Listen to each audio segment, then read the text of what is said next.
करी घेऊन सद्गुणांची फुले आम्ही ज्ञानवंता सदा पूजिले. करी घेऊन सद्गुणांची फुले आम्ही ज्ञानवंता सदा पूजिले. इथे अक्षरांना मिळे सार्थता. चला मान्यवरांचे करू स्वागता. चला मान्यवरांचे करू स्वागता.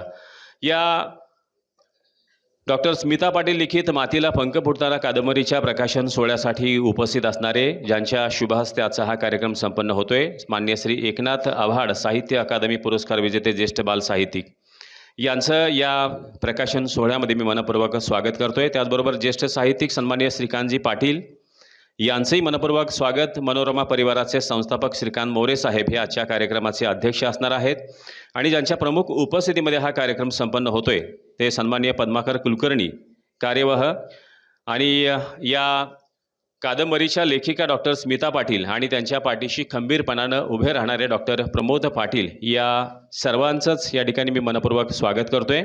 आणि आजच्या या प्रकाशन सोहळ्याची सुरुवात आपण ग्रंथपूजन आणि दीप प्रज्वलन करून या ठिकाणी करतोय. मी सर्व मान्यवरांना विनंती करतोय की आपण ग्रंथपूजन आणि दीप प्रज्वलन या ठिकाणी करावं.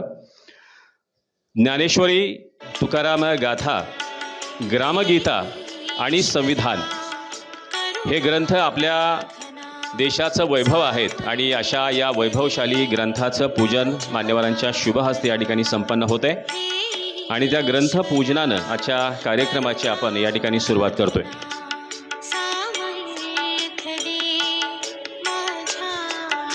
कवी मंगेश पाडगावकर म्हणतात, ग्रंथ आमुचे साथी, ग्रंथ आमुचे हाती, ग्रंथ उजळती अज्ञानाच्या अंधाराच्या राती. संत तुकोबांची गाथा, ज्ञानदेवांची ज्ञानेश्वरी, तुकडोजी महाराजांची ग्रामगीता आणि डॉक्टर बाबासाहेब आंबेडकर लिखित संविधान अशा ग्रंथांचं पूजन या ठिकाणी संपन्न होते. जिथं पुस्तकाचं पूजन केलं जातं तिथंच विचारांचं पूजनसुद्धा केलं जातं आणि हा एक वैचारिक प्रवाह ग्रंथपूजनाच्या या कार्यक्रमाची आपण सुरुवात करतोय. त्याचबरोबर दीप प्रज्वलन. मित्रहो, दिवा स्वतः जळतो इतरांना प्रकाश देण्यासाठी, तो कुणावरही जळत नाही. अगदी माणसानं सुद्धा असंच या दिव्यासारखं असायला हवं, इतरांसाठी जळत राहावं आणि त्यांना प्रकाश देत राहावा. या कार्यक्रमाच्या निमित्तानं उद्योगपती दत्तांना सुरवसे यांचं सुद्धा आगमन झालेलं आहे, त्यांचंही मी मनपूर्वक स्वागत करतोय.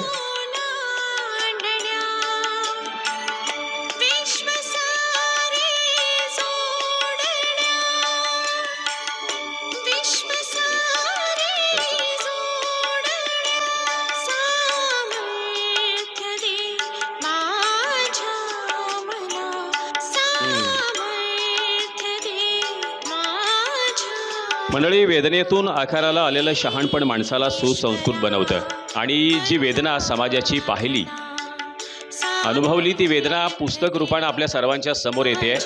खरं तर आपल्या आजूबाजूला असे अनेक माणसं असतात ज्यांना मदतीची गरज असते, परंतु आपलं त्याकडे लक्ष नसतं. परंतु आपला व्याप सांभाळत असतानासुद्धा त्यांच्याकडे आलेल्या पेशंटच्या माध्यमातून त्यांनी अनेकांच्या वेदना वाचल्या. खरं तर फक्त शरीरावरती उपचार करणारे डॉक्टर स्मिता पाटील नाही तर मनावरती सुद्धा उपचार करतात आणि म्हणून त्या शहाणपणातूनच या कादंबरीचा जन्म झाला आणि या कादंबरीचं प्रकाशन आज या ठिकाणी संपन्न होते. ग्रंथपूजन आणि दीप प्रज्वलन या ठिकाणी संपन्न झालेलं आहे आणि यानंतर प्रमुख मान्यवरांचा या ठिकाणी सत्कार संपन्न होतोय. त्यामध्ये सर्वप्रथम आजच्या कार्यक्रमाचे अध्यक्ष सन्माननीय, ज्यांच्या शुभहस्ते आजचा हा कार्यक्रम संपन्न होतोय, साहित्य अकादमी पुरस्कार विजेते ज्येष्ठ बाल साहित्यिक मान्य श्री एकनाथ आव्हाड यांचं स्वागत आणि सत्कार डॉक्टर प्रमोद पाटील यांच्या शुभहस्ते या ठिकाणी संपन्न होतोय. माननीय एकनाथ आव्हाड बाल साहित्यकार, कथाकथनकार आहेत. मुलांसाठी कथा, कविता, नाट्यछटा, काव्यकोडी अशा अनेक साहित्य प्रकारात त्यांनी काम केलेलं आहे. 500हून अधिक कार्यक्रम त्यांचे झालेले आहेत मुलांसाठी आणि 35 पुस्तकं त्यांची प्रकाशित आहेत. पुण्यश्लोक अहिल्यादेवी होळकर सोलापूर विद्यापीठाच्या MAच्या प्रथम वर्षाला त्यांचं छंद देई आनंद हे पुस्तक अभ्यासक्रमासाठी आहे आणि शब्दांची नवलाई या पुस्तकाला महाराष्ट्र शासनाचा उत्कृष्ट बालकवी हा पुरस्कार मिळालेला आहे. त्याचबरोबर महाराष्ट्र शासनाचा सृष्टीमित्र साहित्य पुरस्कारसुद्धा त्यांना लाभलेला आहे. मुंबई महानगरपालिकेचा आदर्श शिक्षक पुरस्कार त्यांना प्राप्त झालेला आहे आणि एक शिक्षक ते साहित्यिक असा त्यांचा हा प्रवास आहे. 8 राज्यस्तरीय मराठी साहित्य संमेलनाचं अध्यक्षपद, बालकुमार साहित्य संमेलनाचं अध्यक्षपद भूषवण्याचा मान त्यांना मिळालेला आहे आणि त्यांच्या साहित्यावरती सध्या 5 विद्यार्थी हे PhDचं संशोधन करत आहेत. अशा या व्यक्तिमत्वाचा आपणही टाळ्यांच्या गजरामध्ये सन्मान करावा अशी मी विनंती करतोय. यानंतर दुसरे आपले ज्येष्ठ साहित्यिक आहेत माननीय श्रीकांत पाटील सर, यांचाही या ठिकाणी सन्मान संपन्न होतोय. मी सन्माननीय कविवर्य मारुती कटकधोंड यांना विनंती करतोय की आपण त्यांचा या ठिकाणी सन्मान करावा. राष्ट्रपती पुरस्कार प्राप्त आदर्श शिक्षक आहेत. त्याचबरोबर राज्य शासनाचा सुद्धा आदर्श लेखक म्हणून त्यांना पुरस्कार प्राप्त झालेला आहे. विपुल ग्रंथसंपदा आहे, यादी खूप मोठी आहे, ती यादी मी वाचत नाही. आणि MA, MEd, net, set, PhD असं त्यांचं उच्च शिक्षण झालेलं आहे. त्यांचा सन्मान करण्याची मी विनंती करतोय सन्माननीय मारुतीजी कटकधोंड यांना. घुणखी या छोट्याशा गावात त्यांचा जन्म झाला आणि श्री बळवंतराव यादव हायस्कूल पेठ वडगाव तालुका हातकणंगले या ठिकाणी ते शिक्षक म्हणून त्यांनी 27 वर्षे आपली सेवा पूर्ण केलेली आहे. 25व्या बालकुमार साहित्य संमेलनाचे ते अध्यक्ष होते आणि आज त्यांचाही या ठिकाणी सन्मान संपन्न झालेला आहे. त्यानंतर आज ज्यांच्या अध्यक्षतेखाली हा कार्यक्रम संपन्न होतोय ते मनोरमा परिवाराचे संस्थापक आदरणीय श्रीकांत मोरे साहेब यांचंही स्वागत आणि सन्मान करण्यासाठी मी विनंती करतोय सन्माननीय गिरीश दुनाखे सर यांना. त्यांचंही या ठिकाणी स्वागत आणि सन्मान करावा. सन्माननीय श्रीकांत मोरे साहेबांना ओळखणार नाही असा कुणीही आपणाला सापडणार नाही. मनोरमा साहित्य संमेलन असेल किंवा सहकार क्षेत्रामध्ये सुद्धा त्यांचं उत्तुंग असं कार्य आहे आणि उत्तम कवी, उत्तम वक्ते, उत्तम लेखक अशा सर्वोत्तमाचा सुंदर असा समन्वय त्यांच्या व्यक्तिमत्वामध्ये झालेला आहे. गिरीश दुनाखे साहेबांच्या हस्ते त्यांचा या ठिकाणी सन्मान संपन्न होतोय. आणि नेहमीच डॉक्टर स्मिता पाटील यांच्या साहित्यिक प्रवासामध्ये त्यांना नेहमीच सहकार्य करणारे महाराष्ट्र साहित्य परिषदेचे कार्यवाह सन्माननीय पद्माकर कुलकर्णी सर यांचं सुद्धा स्वागत आणि सन्मान या ठिकाणी पाटील परिवाराच्या वतीनं संपन्न होतोय. मी सन्माननीय विवेक पाटील सर यांना विनंती करतोय की आपण पद्माकर कुलकर्णी सरांचाही या ठिकाणी सन्मान करावा.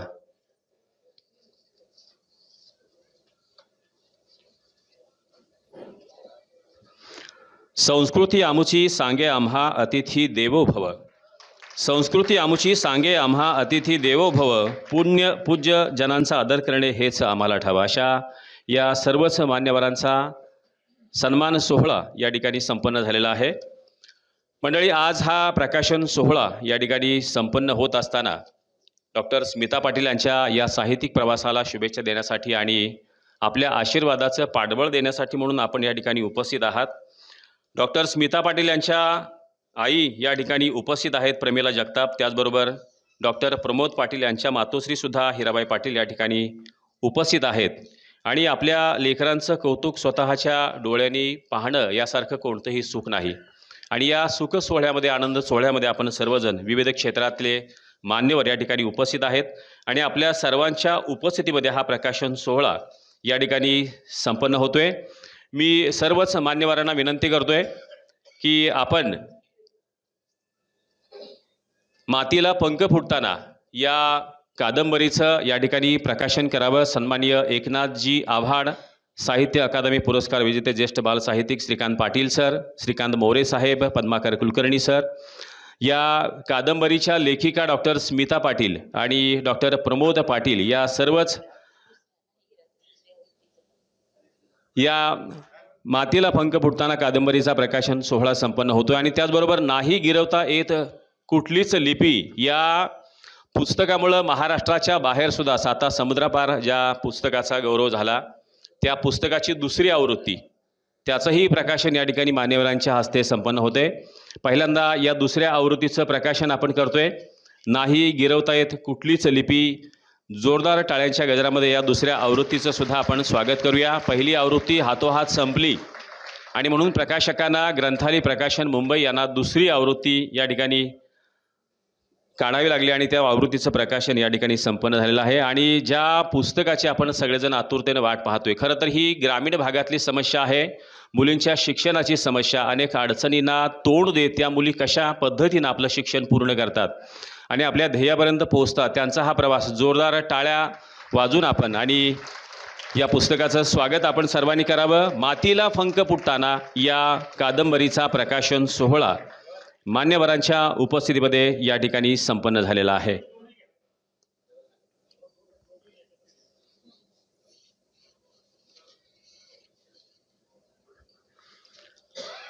मंडळी, रस्ता आहे म्हणून चालणं आणि आयुष्य आहे म्हणून जगणं याला काही अर्थ नसतो. तर ध्येयासाठी चालणं हवं आणि ते पूर्ण करण्यासाठी जगणं हवं. आणि म्हणून साहित्यिकेचा जो प्रवास आहे तो साहित्याचा प्रवास डॉक्टर स्मिता पाटील यांचा त्या जिद्दीनं सुरू आहे आणि प्रत्येक पावलावरती आपल्या सगळ्यांची साथ त्यांना या ठिकाणी लाभते. आणि आज या ठिकाणी म्हणजे एखाद्या लेखकाचं पुस्तक प्रकाशन होतं, त्या प्रकाशनाचा आनंद जो आहे तो आनंद अवर्णनीय असतो. परंतु तो शब्दामध्ये मांडत असताना त्यांच्या भावना काय आहेत याबद्दल सुद्धा आपल्या मनामध्ये नक्कीच उत्सुकता असते. एखादं पुस्तक जन्माला घालणं एवढी साधी सोपी गोष्ट नाही. जे एखाद्या आईला मूल जन्माला घालताना ज्या प्रसव वेदना या ठिकाणी सोसाव्या लागतात, अगदी तशाच प्रसव वेदना एखाद्या पुस्तकाचा जन्म घालताना सुद्धा लेखिकेला सोसाव्या लागतात. त्यांनी समाजामध्ये जे दुःख पाहिलं, अनुभवलं, त्या दुःखातूनच या कादंबरीचा जन्म झाला. आपण ऐकूया या कादंबरीचा प्रवास कुठून सुरू झाला आणि या कादंबरीला कसं पूर्णत्व आलं ते लेखिकेच्या मनोगतातून. डॉक्टर स्मिता पाटील यांचं या ठिकाणी मी पुन्हा एकदा आपण टाळ्यांच्या गजरामध्ये स्वागत करावं आणि त्यांनी आपलं मनोगत या प्रकाशन सोहळ्याच्या निमित्तानं व्यक्त करावं अशी मी त्यांना विनंती करतोय. डॉक्टर स्मिता पाटील.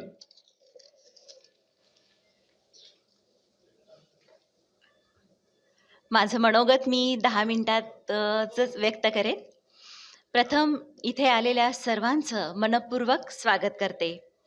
ज्यांच्या शुभ हस्ते हा सोहळा पार पडतो आहे असे साहित्य अकादमी पुरस्काराने सन्मानित ज्येष्ठ बाल साहित्यकार आदरणीय आव्हाड सर, सुप्रसिद्ध कादंबरीकार आणि बाल साहित्यकार ज्यांना महाराष्ट्र शासनाचा सुद्धा पुरस्कार मिळाला, राष्ट्रपतींद्वारे ते सन्मानित झाले आहेत, असे आदरणीय श्रीकांत पाटील सर, ज्यांच्या प्रमुख उपस्थितीमध्ये हा प्रकाशन सोहळा पार पडतो आहे, असे मसाप जुळे सोलापूर शाखेचे अध्यक्ष आणि मसाप पुणेचे जिल्हा प्रतिनिधी पद्माकर कुलकर्णी सर, आजच्या कार्यक्रमाला अध्यक्ष म्हणून लाभलेले मनोरमा साहित्य अर्थ सर्व सांभाळणारे, मनोरमाची पायाभरणी करणारे, साहित्याची अखंड उपासना करणारे आणि अत्यंत मातृभक्त असणारे आदरणीय मोरे सर, सभागृहात उपस्थित असणारे सर्व साहित्यिक मान्यवर, सभागृहात उपस्थित असणारे वैद्यकीय, न्याय, विधी, स्थापत्य, अभियांत्रिकी, राजकीय, शैक्षणिक, विज्ञान, तंत्रज्ञान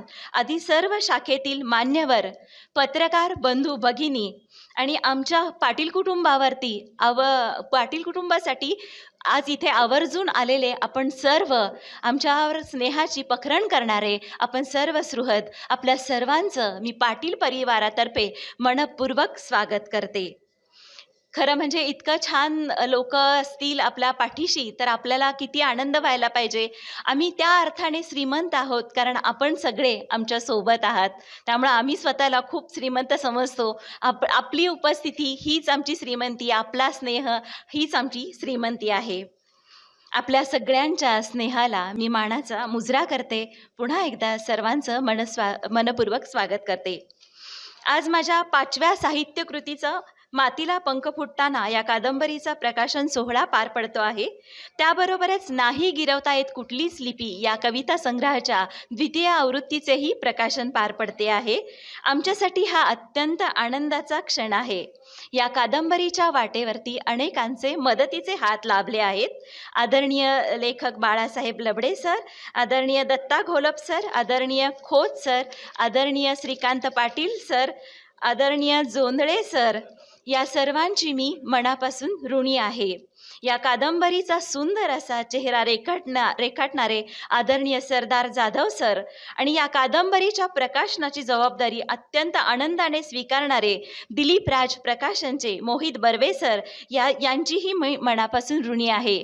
या कादंबरीला अत्यंत सुंदर आणि समर्पक अशी पाठराखण करणारे अखिल भारतीय साहित्य संमेलनाचे माजी अध्यक्ष रवींद्र शोभणे सर यांचीही मी ऋणी आहे.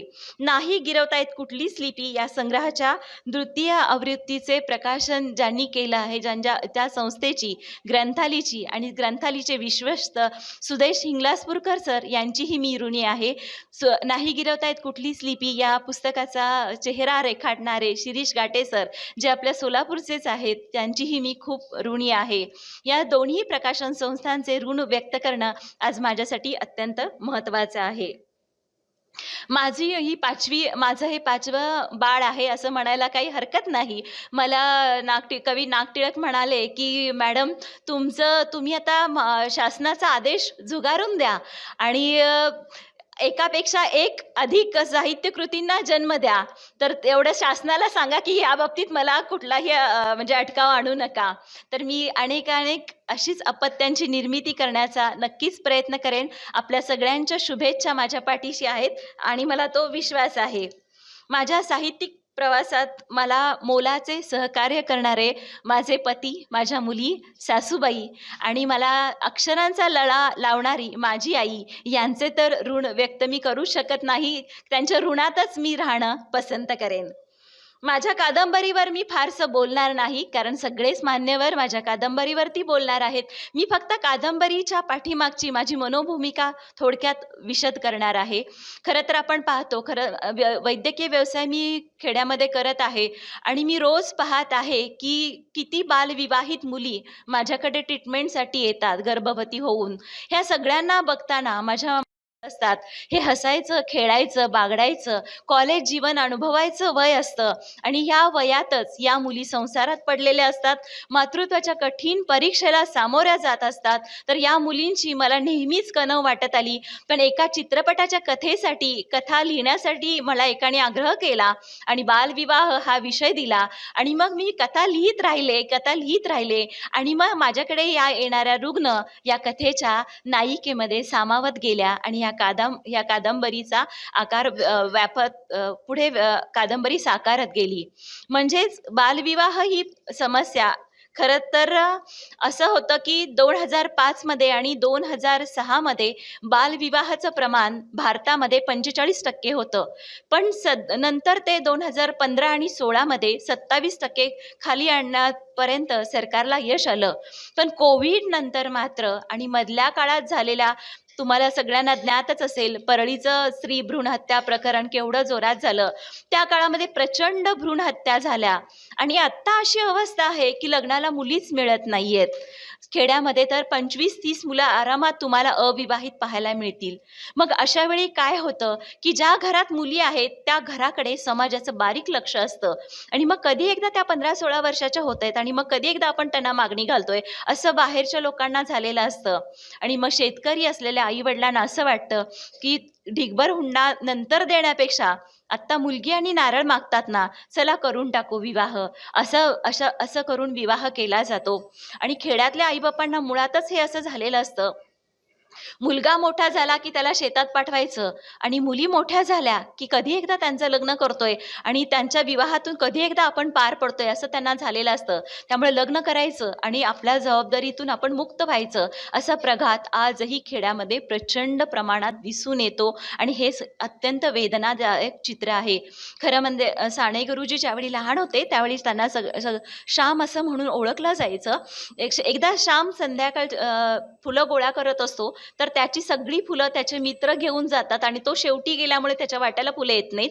मग हा श्याम काय करतो, संध्याकाळीच जातो आदल्या दिवशी दुसऱ्या दिवशीच्या देवपूजेसाठी फुलं आणण्यासाठी संध्याकाळीच जातो, सगळी फुलं कळ्या तोडून आणतो आणि पाण्यात टाकतो. पाण्यात टाकल्यानंतर आई बघते तो दुसऱ्या दिवशी फुलं उमललेली नसतात, त्याने अर्धवट कळ्या खोडलेल्या असतात.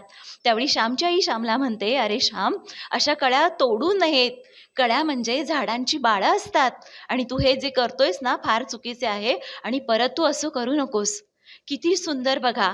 इथे श्यामची आई श्यामला झाडांच्या कळ्या तोडू नको म्हणून सांगते आणि इथे आमचे खेड्यातले आईबाप मुलींच्या आयुष्याची हसरी वेल अर्ध्यावर खुरताना जराही त्यांना वाईट वाटत नाही.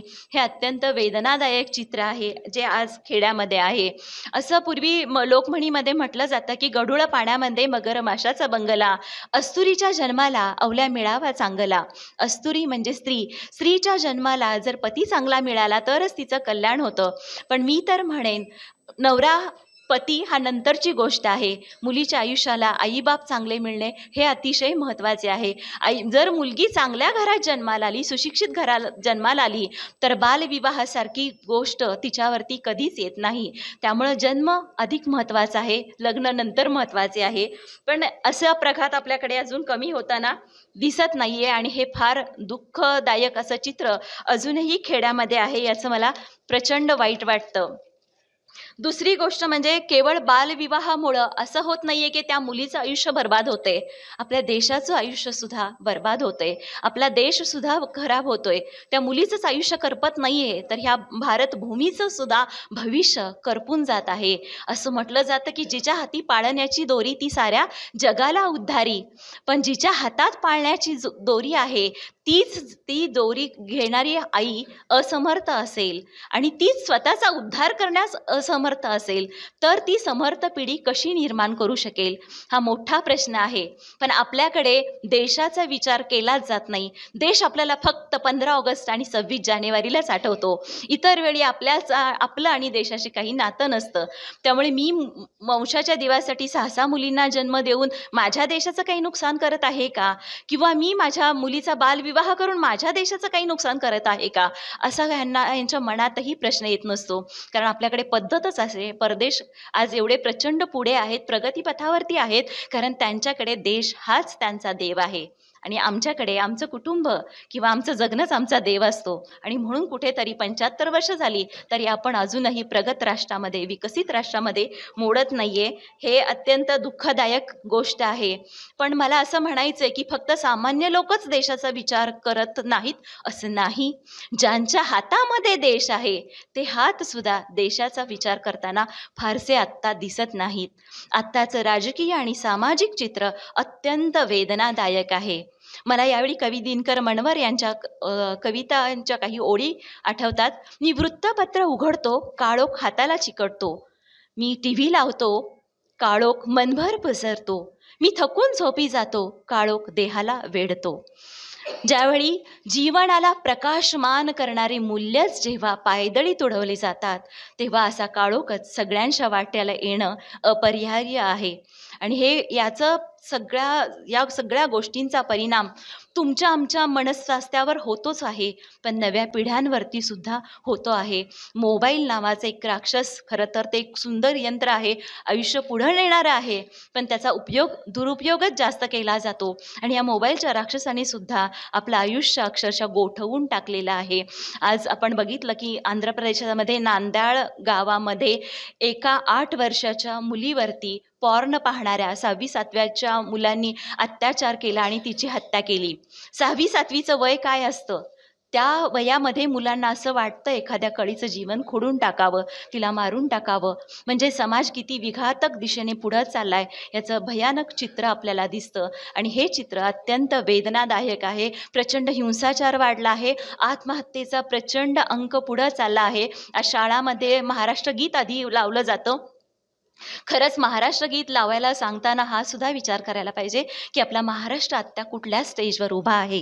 आज महाराष्ट्र आत्महत्येमध्ये सगळ्यात पहिल्या क्रमांकाचा राज्य ठरलेला आहे आणि हे अतिशय वाईट आहे. मुलं वाचनापासून प्रचंड दुरावलेली आहेत, मुलं साहित्यापासून दुरावलेली आहेत आणि त्यामुळं मुलं नको त्या गोष्टी करायला लागलेली आहेत. आणि नव्या पिढ्या जर अशा निर्माण झाल्या तर उद्याचा भारत कसा असेल याची फक्त कल्पनाच केलेली बरी. आज इथे उपस्थित असणारे मी आता शेवटाकडे येते. आज ज्यांच्या हस्ते प्रकाशन पार पडतं आहे असे सगळे ज्ञानाचं दान करणारे हात आहेत आणि साहित्याची उपासना करणारे हात आहेत. हे आमच्या पाटील कुटुंबाचं प्रचंड मोठं भाग्य आहे की आज आम्हाला सगळे असे अतिथी लाभले आहेत की जे ज्ञानाचं दान करत आहेत आणि जे साहित्याची उपासना करत आहेत. यांच्या हस्ते या कादंबरीचं प्रकाशन होणं हे मी माझं आणि माझ्या कुटुंबाचं अत्यंत मोठं भाग्य समजते. आज पण यांना जाता जाता मी या साहित्याच्या उपासकांना, ह्या अक्षरधण्यांना एक विनंती करू इच्छिते की आजची शिक्षणाची व्यवस्था अत्यंत वाईट आहे. मी शाळांमध्ये व्याख्यानाला जाते त्यावेळी मला प्रचंड हे जाणवतं. BA BCom झालेल्या मुलांना एखादा परिच्छेदसुद्धा शुद्ध स्वरूपात लिहिता येत नाही. इंग्रजीत जाऊ द्या, मराठीतसुद्धा त्यांना लिहिता येत नाही. इंग्रजी असलिखितपणे बोलता येत नाही. आपल्या पिढ्या आत्ता शाळेमध्ये इतके उपक्रम सातत्याने चालवले जातात सर की शिक्षकांना शिकवायला वेळच उरत नाही. माझी आजच्या अतिथींना विनंती आहे की हे जे रडगाणं आहे की शिक्षकांना फक्त शिकवण्याचं काम द्या, बाकी सगळी कामं त्यांच्याकडून काढून घ्या, अशी मी आज या अतिथींच्या पुढे ही प्रार्थना ठेवते. अतिथी माझ्या प्रार्थनेचा नक्की विचार करतील.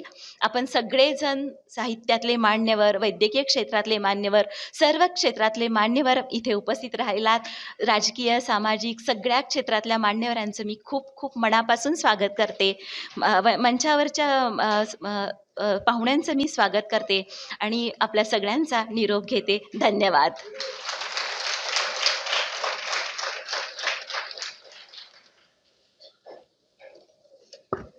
धन्यवाद मॅडम.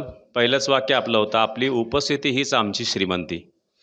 पण मॅडमची श्रीमंती काय आहे आपण थोडं बघूया, त्या श्रीमंतीकडे पण जाऊया आपण.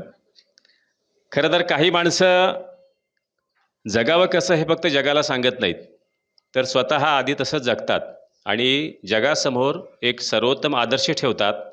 डॉक्टर प्रमोद पाटील आणि डॉक्टर स्मिता पाटील हे असा आदर्श जोडपं आहे. म्हणजे यांना पाहिल्यानंतर ज्योतिराव सावित्री आणि डॉक्टर बाबासाहेब आंबेडकर आणि रमा यांची आठवण नक्कीच येते.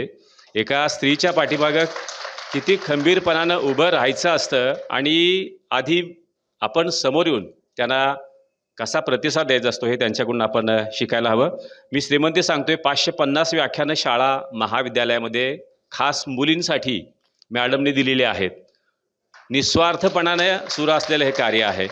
महिला जागृतीसाठी जवळपास विविध खेडेगावामधून 1100 व्याख्यानं त्याने दिलेली आहेत. 2च मुले आहेत त्यांना, सृष्टी आणि साक्षी. दोन्हीही मुली MBBS करतायत. अजून कशा प्रकारची श्रीमंती आपणाला हवी? म्हणजे हे तुमच्या आशीर्वादाचं फळ आहे असं म्हणायला हरकत नाही. शोधसुखाचा या पुस्तकाला 3 पुरस्कार, त्यानंतर समिधा या कविता संग्रहात 6 पुरस्कार आणि नुकत्याच नाही गिरवता येत कुठलीच लिपी या पुस्तकाला 14 पुरस्कार प्राप्त झालेले आहेत. आणि साहित्यामधला प्रतिष्ठेचा गदिमा पुरस्कारसुद्धा त्यांच्या समिधा या काव्यसंग्रहास मिळालेला आहे.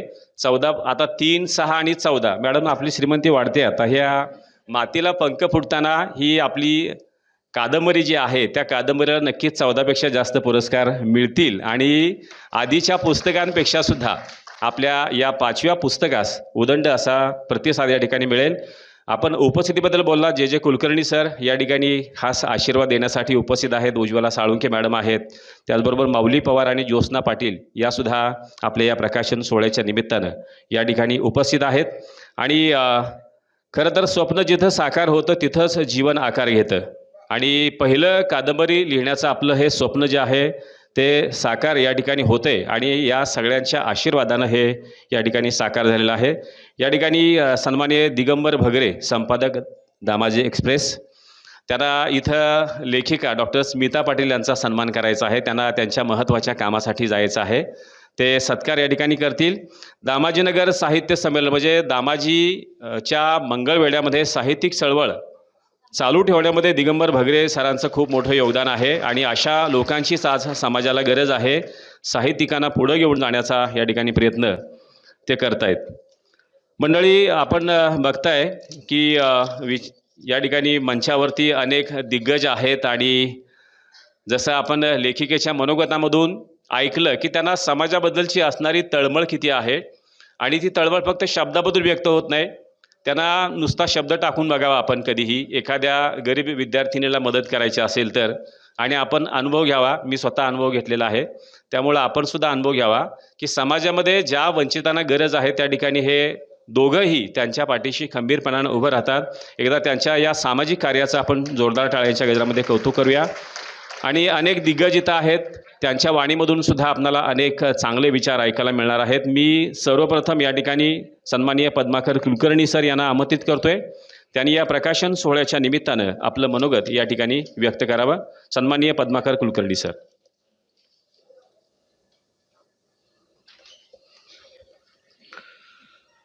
व्यासपीठावर उपस्थित असलेले आजच्या कार्यक्रमाचे अध्यक्ष, मनोरमा परिवाराचे सर्वेसर्वा श्रीकांत मोरेसाहेब, ज्यांच्या हस्ते आज या पुस्तकाचं प्रकाशन झालं ते माझे मित्र आणि बाल साहित्यामध्ये त्यांना साहित्य अकादमीचा पुरस्कार मिळाला ते एकनाथ आव्हाड. दुसरे आमचे मित्र कोल्हापूरच्या साहित्य परिषदेचे सर्वेसर्वा श्रीकांत पाटील, ज्यांच्या पुस्तकाचं प्रकाशन झालं त्या लेखिका डॉक्टर स्मिता पाटील, त्यांचे पती डॉक्टर प्रमोद पाटील, व्यासपीठासमोरील उपस्थित असलेले आदरणीय उद्योजक दत्तांना सुरवसे, आमच्या महाराष्ट्र साहित्य परिषदेचे जिल्हा प्रतिनिधी असलेले आमचे बरोबरचे सहकारी ॲडव्होकेट जे कुलकर्णी, डॉक्टर नसीम पठाण, अर्जुन भटकर, शिवाय आपल्या सोलापूर विद्यापीठाचे सहकुलसचिव डॉक्टर शिवाजी शिंदे, महाराष्ट्र साहित्य परिषदेचे अध्यक्षा श्रुती वडकवाळकर, आमचे गिरीश दुनाखे, अण्णासाहेब कोतली, अर्जुन भटकर, शोभना सागर, उज्ज्वला साळुंके, किती असे नाव आहेत, मारुती कटकदोंड आहेत. ही साहित्य संपदा आपण जी गोळा केलेली आहे ते आज तुमच्या कामी आलेले आहे आणि ती उपस्थित राहिलेली. नाही गिरवता येत कुठलीही लिपी. या पुस्तकाचं ज्या वेळेला पहिल्या आवृत्तीचं प्रकाशन झालं त्यावेळेला मी होतो. तोही काव्यसंग्रह होता, त्याच्यात छान छान बालगीतं होते. आत्ताचं सुद्धा जे दुसरं पुस्तक काढलेलं आहे त्याच्यामध्ये सुद्धा सुंदर कविता आहेत. आणि मातीला पंख फुटताना हे जे पुस्तक आहे त्याने या पुस्तकामध्ये जो सगळा सार घेतलेला आहे तो ग्रामीण भागातल्या स्त्रियांचा एक लेखाजोखा त्यांनी या पुस्तकामध्ये साकारलेला आहे. अतिशय सुंदर. म्हणजे पहिल्यांदा तर त्यांनी सुरुवातच अशी केली की एका बोक्याला मारलेलं आहे सध्या, नंतर बोक्याचा उल्लेख आहे आणि मध्ये मध्ये विद्यार्थ्यांचा उल्लेख केलेला आहे की विद्यार्थी विनोद शाळेत कसे सांगतात असा त्याचं सुरुवात केलेली आहे. आणि शेवटी मात्र त्यांनी मग आत्ता जे आपल्याला कळ्या खुडताना श्यामचा उल्लेख केला तसं त्या ग्रामीण भागातल्या कळ्या कशा खोडल्या जातात त्याचं वर्णन, अतिशय विदारक वर्णन या पुस्तकामध्ये त्यांनी साकारलेलं आहे. ज्या श्यामचा तुम्ही आत्ता उल्लेख केला त्या माधव वजेंचा येत्या 16 तारखेला आपण सुद्धा इथं सोलापूरमध्ये पुरस्कार देऊन सत्कार करणार आहे. श्याम अजूनही हयात आहेत. डॉक्टर स्मिता पाटील यांचे मातीला पंख फुटताना ही जी कादंबरी आहे तो ग्रामीण जीवनाचा स्पर्श लाभलेली. या पुस्तकामध्ये ग्रामीण भागातील भाषेचा चपखलपणे वापर करून ग्रामीण जीवनाचं दाहक वास्तव्य त्यांनी या पुस्तकातून समोर आणलेलं आहे. मातीला पंख फुटताना या कादंबरीतील संवाद हे अस्सल ग्रामीण आणि बोलीभाषेतले. वाचक हे ज्या वेळेला पुस्तक वाचतात तेव्हा त्या संवादामध्ये ते हरवून जातात. बोलीभाषेचा वापर करत असताना आपण अनेक पुस्तकं ज्या वेळेला वाचत असतो त्यावेळेला त्याच्यामध्ये इंग्रजीचा वापर केलेला असतो, परंतु फारसा कुठेही ह्यांचा या पुस्तकामध्ये इंग्रजीचा वापर न करता जसं आता आपल्याला मराठीला अभिजात भाषेचा दर्जा मिळालेला आहे त्याचा त्यांनी पुरेपूर उपयोग केला असं मला वाटतं. या पुस्तकामध्ये डॉक्टर स्मिता पाटील यांनी ग्रामीण स्त्री अजूनही अज्ञान, अंधश्रद्धा दारिद्र्य यांच्या काळोख्यामध्ये चाचपडत आहे काय याचं अतिशय सुरेख वर्णन त्यांनी केलेलं आहे. आणि ते खरं म्हणजे पुस्तक वाचण्यासारखं आहेच आहे, आपण ते घेऊन वाचलं पाहिजे. या कादंबरीच्या माध्यमातून त्यांनी आपल्या लेखनामध्ये काही काही ग्रामीण म्हणीचा उल्लेख केलेला आहे. उदाहरणार्थ फक्त एक दोन म्हणी मी सांगेन की मायेची भारी आणि चाटून वासरू मारे, लाडानं येडान गुळानं बोबडं, अशा खूप म्हणी आहेत की त्या आपल्याला अनेक त्या आपल्या बोलीभाषेमध्ये त्याचा वापर करता येईल. या साऱ्या म्हणींमुळे पुस्तकातली संवादात त्याचा जिवंतपणा तो राहिलेला आहे त्या पुस्तकामधला, या केवळ म्हणींमुळं. मातीला पंख फुटताना या कादंबरीच्या लेखिका डॉक्टर स्मिता पाटील यांनी या कादंबरीमध्ये जागोजागी समाजाला, विद्यार्थ्यांना त्यांच्या जीवनात उपयुक्त ठरणाऱ्या संस्कारशील विचारांची पेरणी त्यांनी केलेली आहे. शेवटी या पुस्तकाचे शेवटचं जे कव्हर आहे त्याला आपण ब्लर्ब म्हणतो.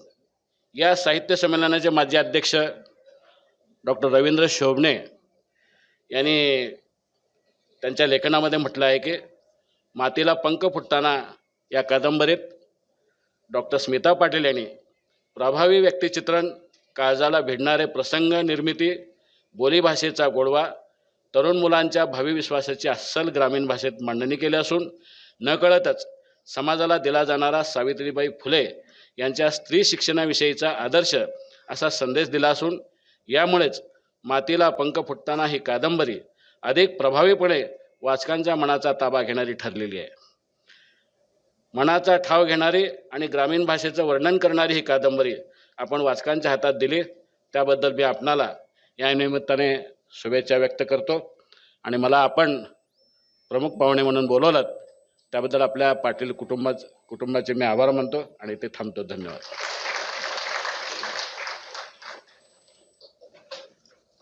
धन्यवाद सर. वेदनेतून आकाराला आलेलं शहाणपण माणसाला सुसंस्कृत बनवतं. सर्वस्व गमावलं तरी भविष्य उरतंच ना, असा विचार करणारी माणसंच जीवनात यशस्वी होऊ शकतात. आणि म्हणून एका यशस्वी मुलीची जीवनगाथा, खरं तर एका कादंबरीचा विषय सामान्य स्तरातील एक मुलगी असावा, यातच त्यांच्या मनाचं मोठेपण आपल्या सर्वांना लक्षात येतं.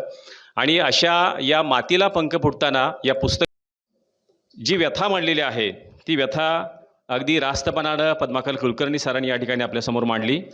यानंतर या कार्यक्रमाच्या निमित्तानं उपस्थित असणारे सन्माननीय श्रीकांतजी पाटील सर, साहित्यिक, यांनाही मी विनंती करतोय की आपण या प्रकाशन सोहळ्याच्या निमित्तानं आपले विचार या ठिकाणी व्यक्त करावेत. आदरणीय श्रीकांतजी पाटील सर.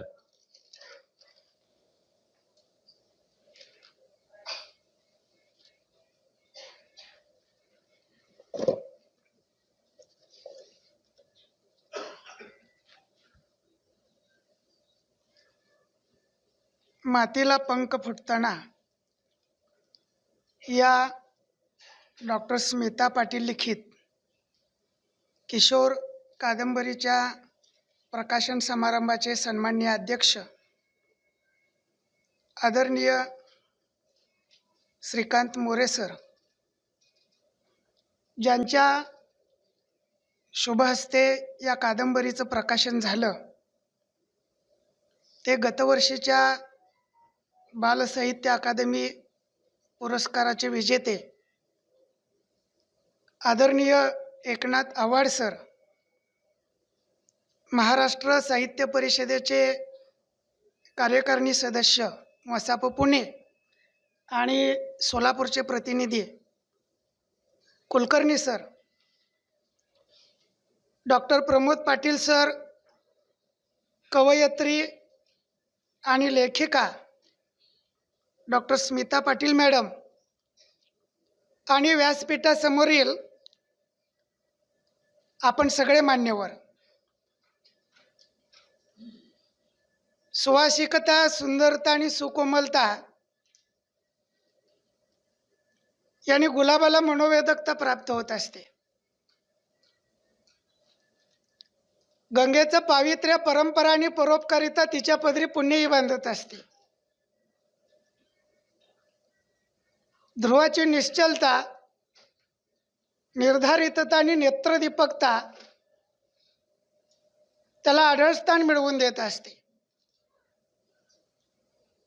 तद्वतच कवी लेखक शब्दांची साधना करतो. या शब्द साधनेच्या सोपानामध्ये त्याला पहिल्यांदा काही शब्दांचे थेंब मिळतात, नंतर त्याचा सागर होतो.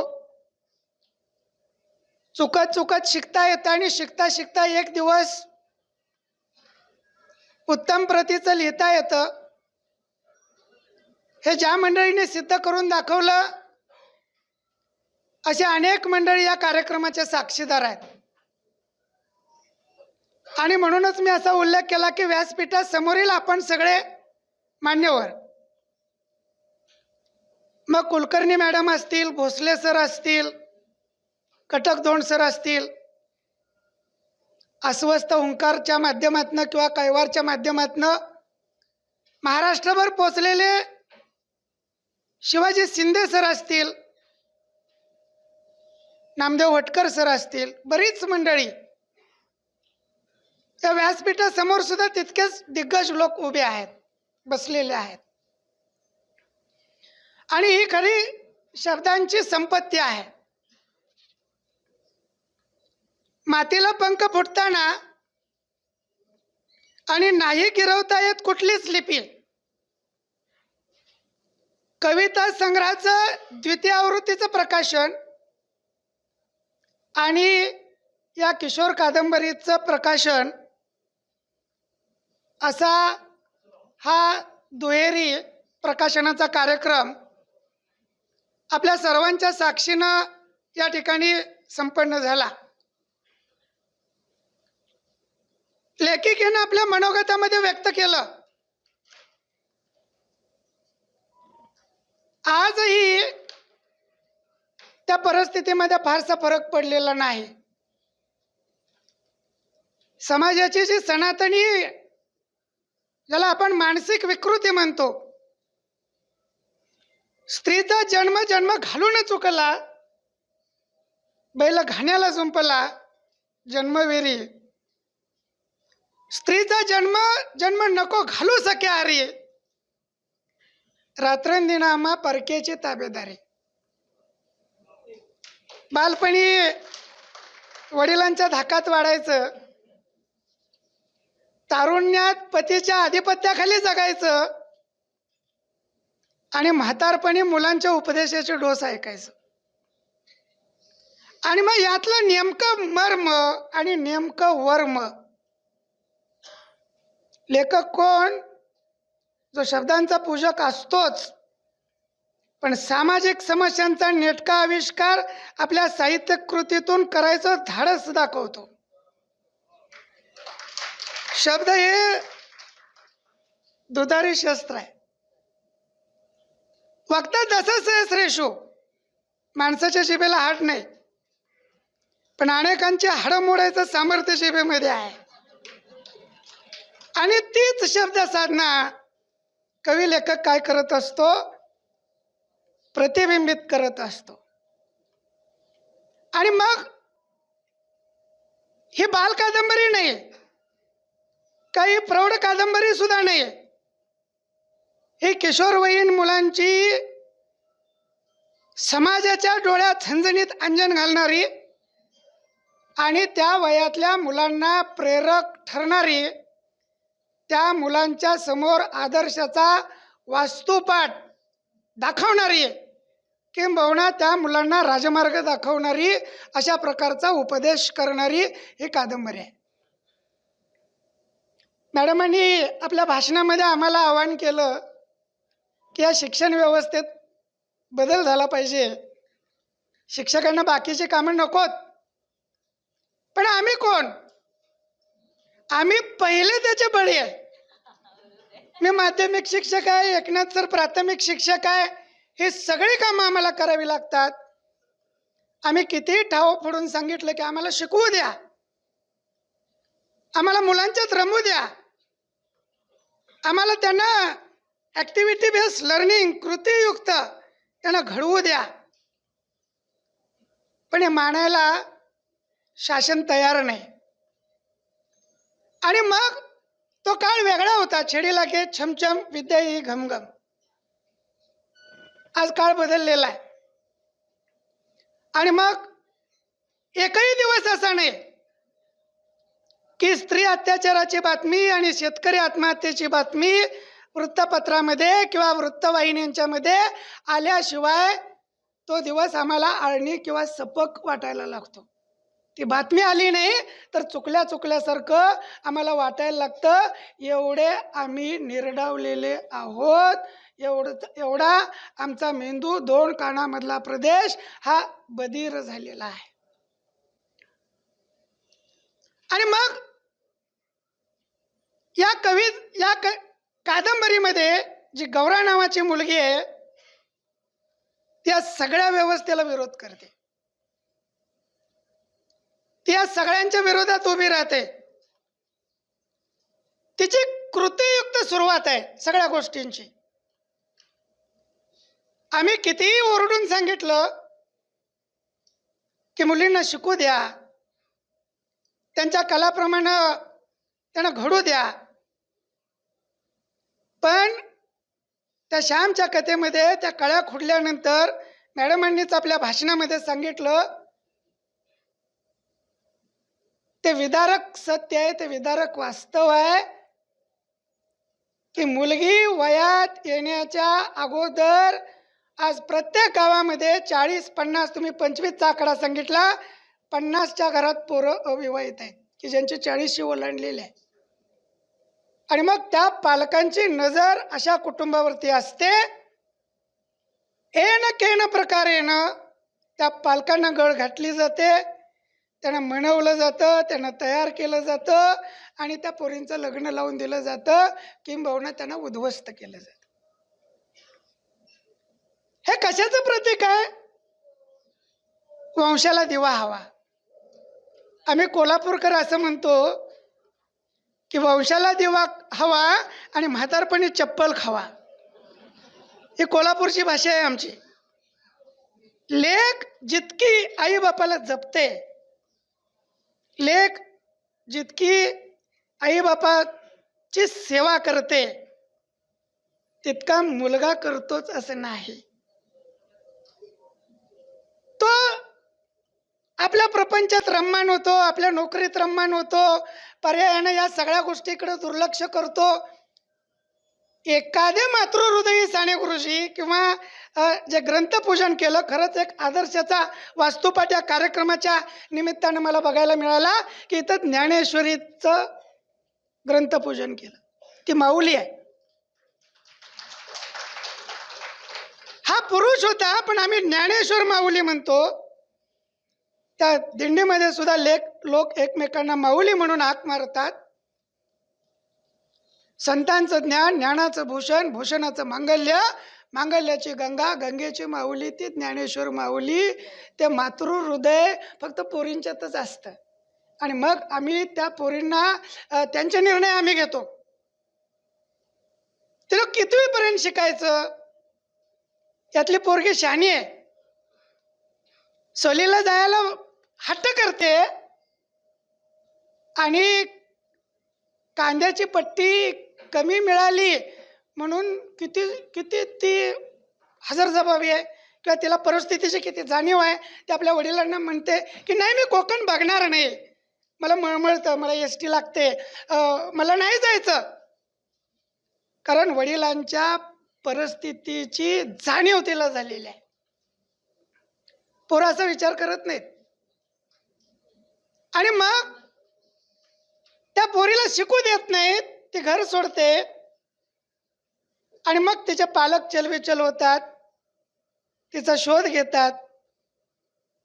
असा सुकांत शेवट या कादंबरीचा आहे की तिला पुढं महाविद्यालयात प्रविष्ट केलं जातं. मला असं माझ्या सरांनी शिकवलं होतं, SYला किंवा TYला असेल, मला नक्की आठवत नाही. कशाला कादंबरी म्हणायचं एकनाथ सर? तर कदंब नावाचं झाड आहे. पूर्वीच्या काळी त्याची साल काढून ती चेचून त्याचा रस काढून तो वस्त्रगाळ करायचे आणि वस्त्रगाळ करून तो रस प्राशन केल्यानंतर ज्या प्रकारची तंद्री येते तशी तंद्री निर्माण करणारा साहित्य प्रकार म्हणजे कादंबरी. आणि ती तंद्री मातेला पंख फुटताना वाचताना तुम्हा लोकांना आल्याशिवाय राहणार नाही. म्हणून ही कादंबरी तुम्ही आवर्जून वाचा. दुसरं जे पुस्तक आहे फार कमी कवींना म्हणतो मी, कारण परिसंवादातच कुलकर्णी सर विषय होता उस्मानाबादला की भरमसाठ वाढणारी मराठी कविता, मराठी कवितेचं बाळसाहेबच सूज आहे. इतकी कविता रोज किमान 2-3 कविता संग्रह प्रकाशित होतात. आणि मग अपवादात्मक असं जे अक्षर साहित्य असतं त्या अक्षर साहित्याला द्वितीय आवृत्तीचं वरदान असतं. त्या साहित्याला द्वितीय आवृत्तीचं भाग्य मिळतं. डझनभर पुरस्कार मिळालेले आहेत. आणि ही लिपी कोणालाही गिरवता येत नाही. तिथं येत्या पाहिजे जातीचे हिरा गबाळ्याचे काम नव्हे. काव्य शास्त्र विनोदेन कालो गच्छति धीमताम व्यसनेन च मूर्खाणाम निद्रया कलहे नवा. या पाठीमागं त्यांची तपश्चर्या आहे, त्यांची शब्द साधना आहे, अक्षर साहित्य आहे ज्याला व्यय नाही. व्यय तो वृद्धी मायाती क्षय मायाती संचयात अपूर्वा कोपी कोशोयम विद्यते तव भारती. हा सरस्वतीचा कोश, याचं वरदान त्यांना मिळालेलं आहे. व्यवहारातला कोश, बँक बॅलन्स. मी आज 50,000 रुपये काढले, 50,000 कमी झाला. हे पुस्तक मी एकदा वाचलं, दुसऱ्यांदा वाचलं, तिसऱ्यांदा वाचलं, माझ्या ज्ञानात भर पडत गेली. सरस्वतीचा कोश हा खर्च केला की वाढतो आणि साठवला की संपतो. व्यवहारातला कोश हा खर्च केला की संपतो आणि साठवला की वाढतो. आणि म्हणून सरस्वतीचं सुद्धा आपण प्रतिमा पूजन करतो.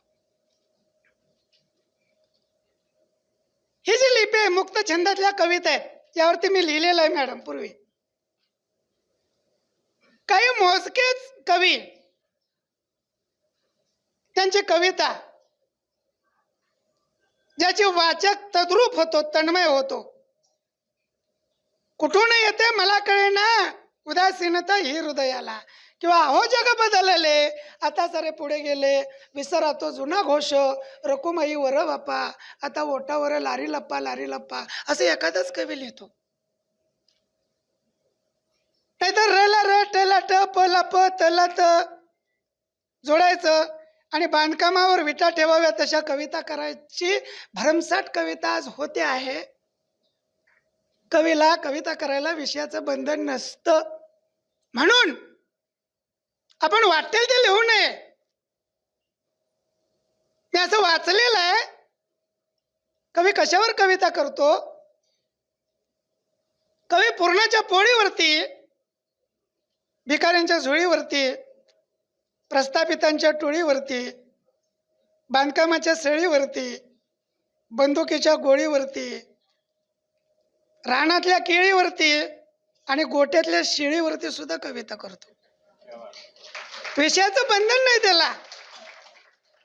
पण याचं शीर्षकच इतकं मनाला भावणार आहे की कुठली लिपी आहे की जी गिरवता येत नाही. शाळेत तर आम्ही बाराखडी शिकतो, शब्द शिकतो, वाक्य शिकतो, परिच्छेद शिकतो, तो पाठ्यांश शिकतो. तो पाठ्यांश ज्यातनं घेतलेला आहे ती कथा शिकतो, ती कादंबरी शिकतो, तो कविता संग्रह शिकतो. मग लेखी कवयित्रीला यात नवीन काय सांगायचं आहे, काय सांगायचं आहे हे त्याचं आकलन करून घ्यायचं असेल तर पुन्हा हे वाचायला पाहिजे.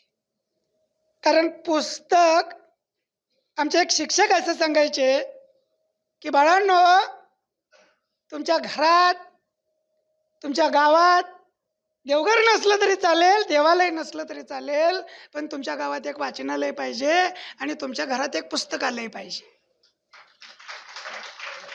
आम्ही सहज वडापावला 100 रुपये खर्च करतो आणि 50 रुपयाचं पुस्तक घ्यायची मानसिकता आमची तयार होत नाही. कोण मला फुकट कोण पुस्तक प्रेझेंट देतंय का, अशी मानसिकता आपली असते.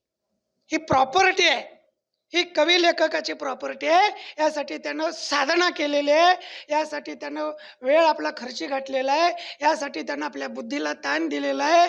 ते शब्द सगळे कागदावरती उतरवलेले आहेत, त्याचं पुनर्लेखन केलेलं आहे, ते अनेक वाचकांच्याकडनं तपासून घेतलेलं आहे, ते पुन्हा पुन्हा त्याचे आवर्तन केलेले आहेत. त्याला अंतिम रूप देताना त्या अधिक गोळीबंद कसं होईल याचा विचार केलेला आहे आणि त्याचं मूल्य आम्ही असं करतो. आणि म्हणून आपण सगळे शब्दसाधक आहात. मला खरंच हा पहिला मॅडम कार्यक्रम असेल की पुस्तक प्रकाशन आणि सभागृह भरगच्च आहे. खरंच तुम्हा सोलापूरकरांच्या रसिकतेला कोल्हापूरकराचा सलाम. आमचे लोक कार्यक्रम घेतात, सभागृह छोटं पाहिजे, 50च खुर्च्या पाहिजेत, त्यात माझे नातेवाईक 20, माझ्या साहित्य संस्थेचे 15 आणि इकडे तिकडे 10-15 गोळा होतात, म्हणजे 50 भरतात. पण इथं एका ओळीतच 75 आहेत, मी मोजलेत. मला क्युरिओसिटी होती, जिज्ञासा होती की पुस्तकाच्या प्रकाशनाला मी लिहिणार आहे याच्यावरती मॅडम, म्हणजे ही तुमची श्रीमंती आहे. सांगायचा हेतू काय, संस्कृतमध्ये एक सुभाषित आहे, शतेषु जायते शूरा सहस्रेषु च पंडिता वक्ता दश सहस्रेषु दाता भवती वानवा. सगळेच लोक येत आहेत, शूर आहेत. मला खोटकर सरांनी ते मल्लाप्पा धनशेट्टी वगैरे 4 पुतळे दाखवले येताना. ही शूरांची भूमी आहे. सहस्रेषु च पंडिता, किती विद्वान लोक आहेत तिथं, एकापेक्षा एक. भोसले सरांची कथा विद्यापीठात आहे, कुलकर्णी मॅडम PhD करतायत, खान मॅडमांना मी ओळखतो आहे, पठाण मॅडम, होटकर सर आहेत, शिंदे सर. एखादा विद्वान होतो, इथं 250-300 जणांच्या 10 विद्वान आहेत. वक्ता दश सहस्रेषु. कुलकर्णी सर बोलले, मला रेडिओ ऐकल्यासारखं वाटत होतं. रेडिओवरचा आवाज आहे सरांचा, रेडिओवरती असतात सर. मी बातम्या कित्येकदा ऐकलेल्या आहेत आणि हिप्नोटाईज करणारा आवाज आहे. वक्ता दश सहस्रेषु दाता भवती वानवा.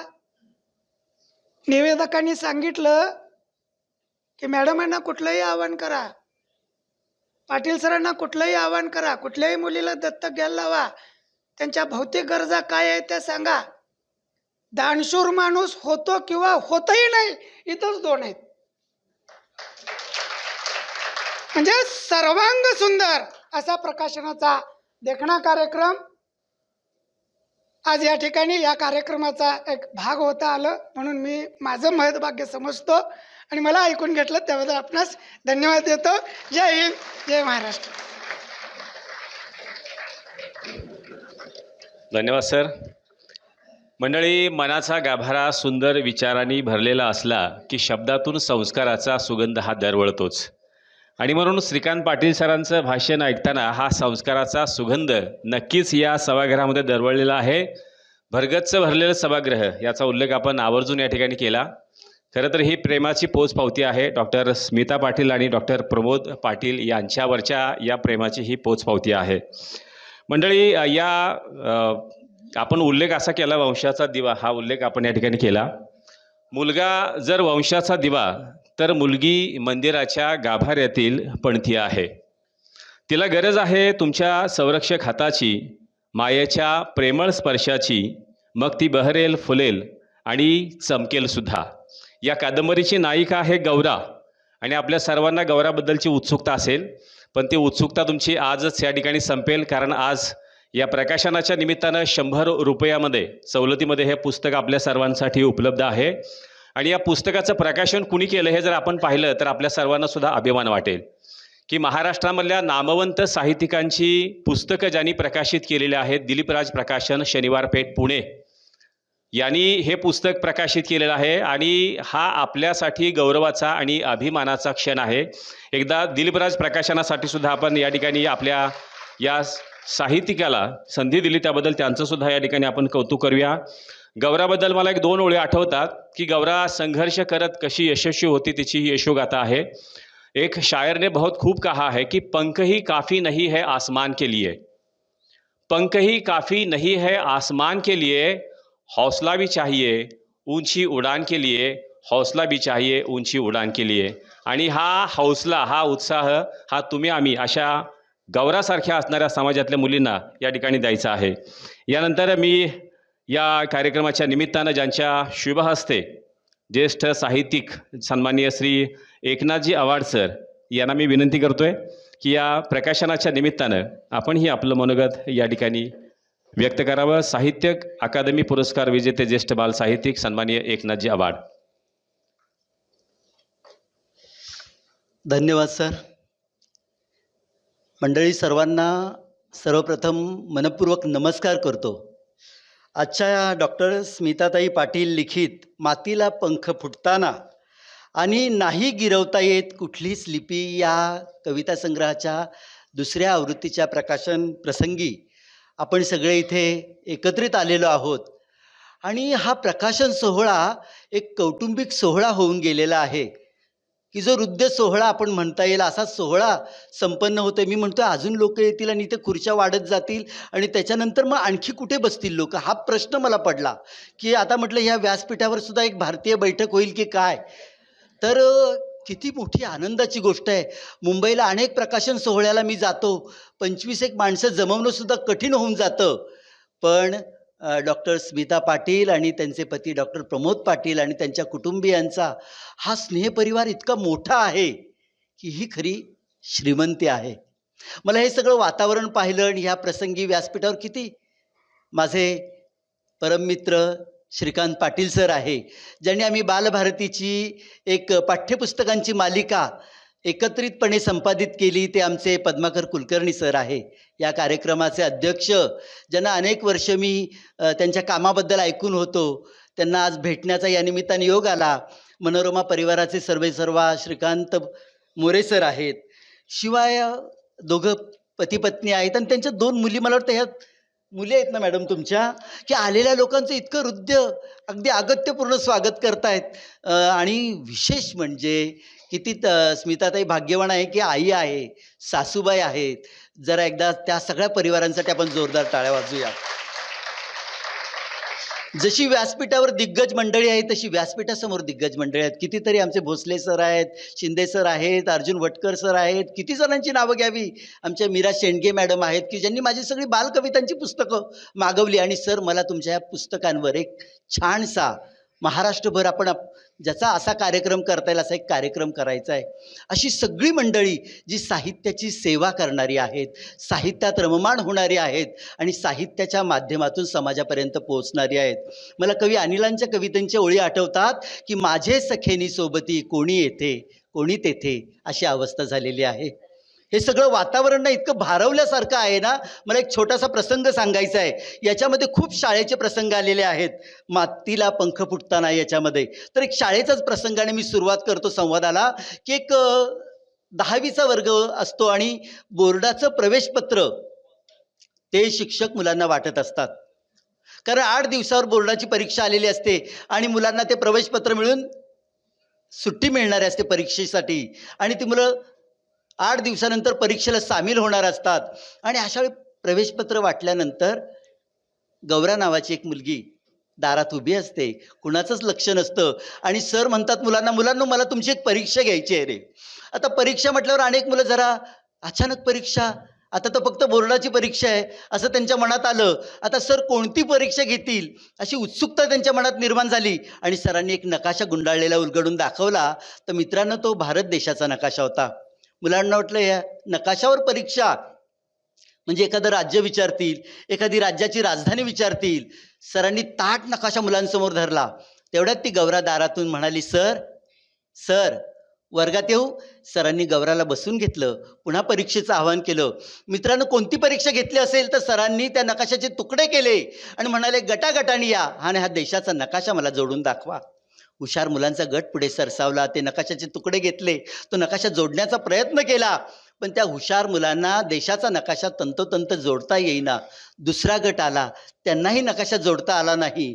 आणि असं करता करता दारातून उशिरा आलेली गौरा मुलांना म्हणाली, मी प्रयत्न करून पाहू का? गौरा म्हणाली, नाही, द्या रे ते नकाशाचे तुकडे माझ्याकडे, मी जोडून दाखवते. ती म्हणाली, मी प्रयत्न करून पाहू का? मित्रांनो, असं म्हणतात, प्रयत्नामध्ये खूप मोठी ताकद असते. अशक्य गोष्ट आपण शक्य करून दाखवू शकतो. जे मातीला पंख फुटताना हे वाचताना तुमच्या लक्षात येईल. ती म्हणाली, मला एकदा संधी तर द्या. असं म्हणतात की नशीब आपलं दार एकदा तरी ठोठावून जातं. नशीब आपलं दार एकदा तरी ठोठावून जातं. आत येऊन प्रयत्न पाहून यशाचं माप ठरवून जातं. ती म्हणाली, मला एकदा संधी तर द्या. त्या हुशार मुलांनी नकाशाचे तुकडे गौराकडे दिले आणि म्हणाले, कसा जोडतोयस तो बघतो आम्ही नकाशा. मुलांनो, मंडळी, ती मुलांना म्हणाली की मी प्रयत्न करून पाहते. आणि तिने एक एक नकाशाचा तुकडा जोडायला सुरुवात केली. आणि गौराने जे काम हाती घेतलं होतं ते मनापासून केलं, जीव ओतून केलं. आणि त्यामुळे तिने देशाचा नकाशा तंतोतंत जोडला. कुठेही कसलीही छोटीशी सुद्धा चूक नाही. सगळ्या मुलांना आश्चर्य वाटलं. सगळ्या मुलांच्या ओठावर एकच प्रश्न, गौरा तू नकाशा कसा काय जोडलास ग? गौरा तू नकाशा कसा काय जोडलास ग? त्यावेळी गौराने जे काय उत्तर दिलं ते तुम्ही आम्ही सर्वांनीच हृदयाच्या कप्प्यात जपून ठेवण्यासारखं उत्तर दिलं. गौरा म्हणाली, मी जेव्हा दारातून येत होते तेव्हा नकाशाची मागची बाजू दिसली मला.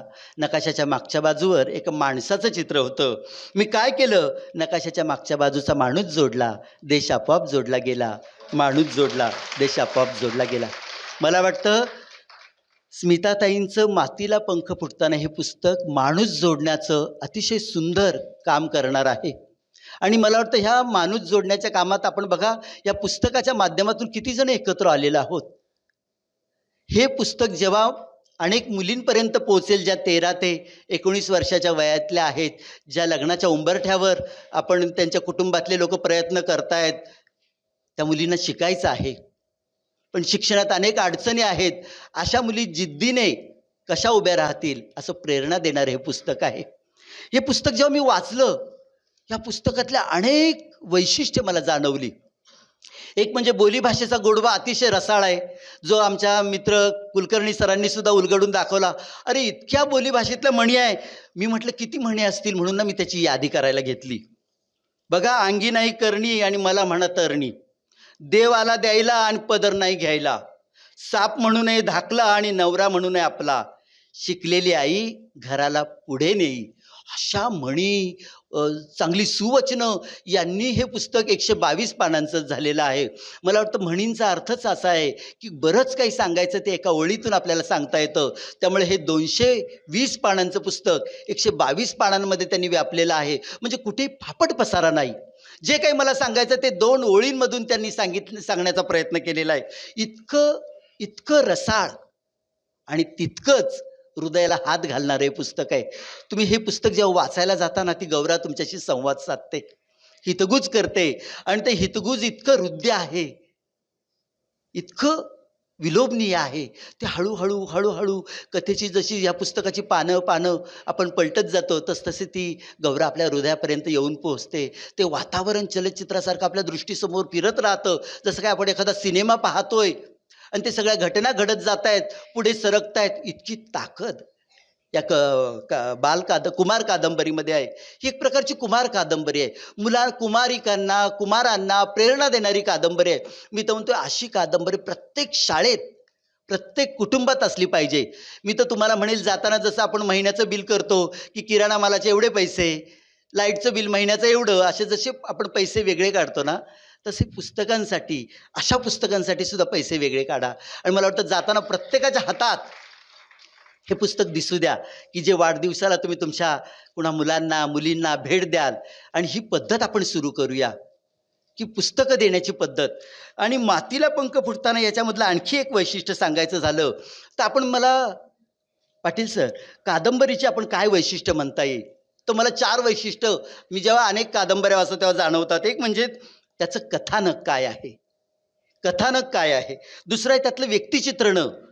आणि तिसरं म्हणजे त्या कादंबरीची शैली. आणि चौथं महत्त्वाचं वैशिष्ट्य की कादंबरीकाराचा दृष्टिकोन. त्याला नेमकं काय सांगायचं आहे. अनेकदा मोठे मोठे ग्रंथ 400 पानाची कादंबरी वाचायला घेतो, तर 30-35 पानं होत आहेत, तर त्या कादंबरीकाराला नेमकं काय सांगायचं आहे तेच कळत नाही. मग अर्धवट आपण ती कादंबरी ठेवून देतो.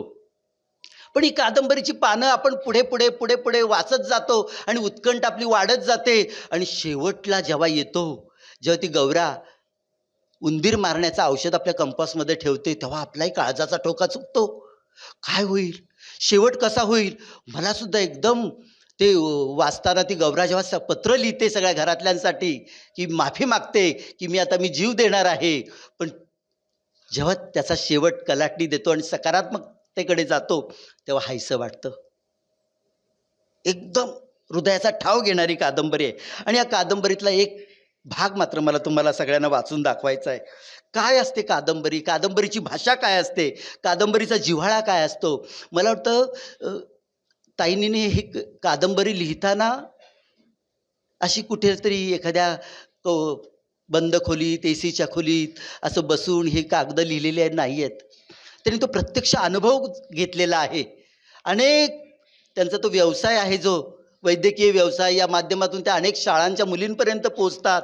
या मुलींशी बोलताना त्यांना अनेक विषय मिळतात आणि हा त्यांना विषय मिळालेला आहे. आणि या विषयातूनच ही कादंबरी पुढे सरकलेली आहे असं मला वाटतं.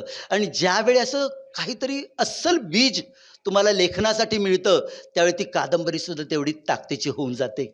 आणि म्हणून मला या कादंबरीचं वैशिष्ट्य सांगताना त्यांचा दृष्टिकोन फार महत्त्वाचा वाटतो. त्यांचं कथानक इतकं प्रभावी आहे की ते आपल्या मनाचा ठाव घेतं. त्यातली व्यक्तिचित्रणं बघा, तुम्हाला गौरा लगेच डोळ्यासमोर येईल, तो भावड्या लगेच डोळ्यासमोर येईल.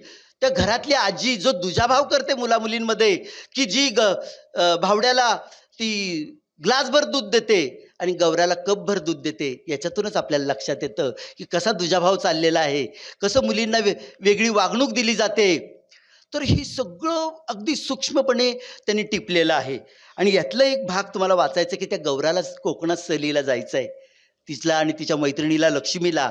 आणि त्या आईकडे म्हणते, सांग की आबाला की पैसे दे मला म्हणून सहलीला.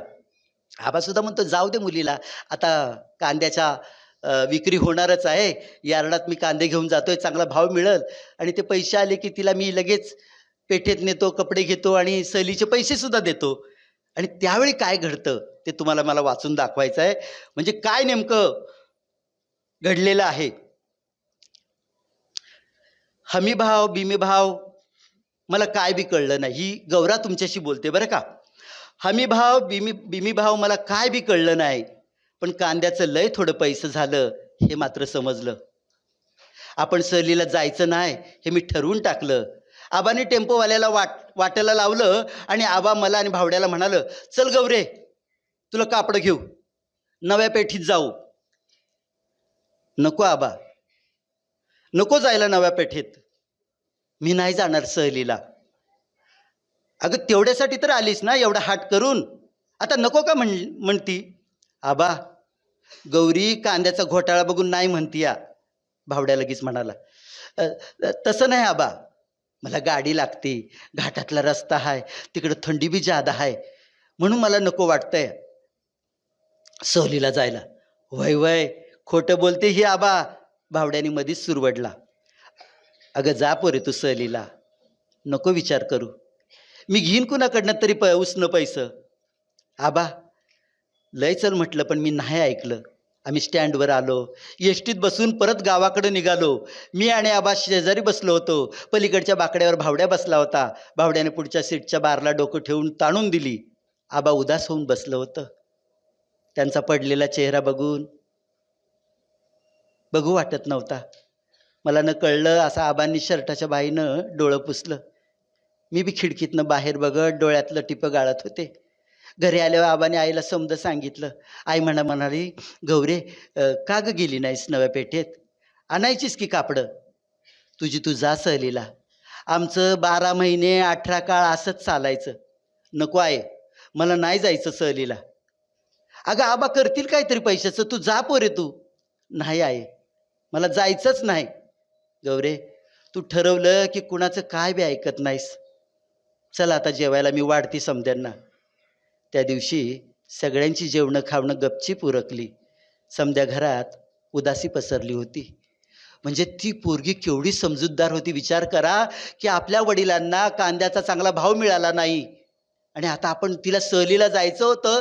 ती किती खोटं सांगते, मला त्या गाडी लागते, घाटातली भीती वाटते, मला नाही जायचं सहलीला. त्या पोरीने कापडंसुद्धा घेतली नाही आणि ठामपणे ती सहलीला नाहीच म्हणाली. आणि हे जेव्हा मी वाचत होतो ना, माझे डोळे भरून आले. हो, केवढी समजूतदार पोरगी आहे. आणि असंच मनाला ठाव घेणारं लिखाण पुढे घडतं. जशी याच्यामध्ये हृदय पिळवटून टाकणारी काही गोष्टी आहेत, तशा मनात पटकन गालावर हसू फुलवणारे सुद्धा याच्यामध्ये गोष्टी आहेत. की गावात बायांच्या अंगात येतं, त्याचं किती बारीक विश्लेषण ताईंनी केलंय. की का अंगात येत असेल बायांच्या, की असं तो वाजलं काही तर त्या तालावर बाया अंगात घुमतात. पण काही बाया मुद्दाम घुमतात की त्या घुमायला लागल्या की लोक म्हणतात तिच्या देवी आहे, मग सासू त्रास कमी देते, नवरा कमी मारतो. आणि या जाचातून वाचण्यासाठी सुद्धा बाया घुमतात. म्हणजे किती किती बारकाईचं हे विश्लेषण आहे. मी अवाक झालो. काही ठिकाणी अशीच ही कादंबरी आपल्याला अवाक करते. त्यातली एक म्हणजे कसे खोटं बायका घुमतात त्याच्याबद्दल एक पटकन मी तुम्हाला एक भाग छोटासा सांगतो.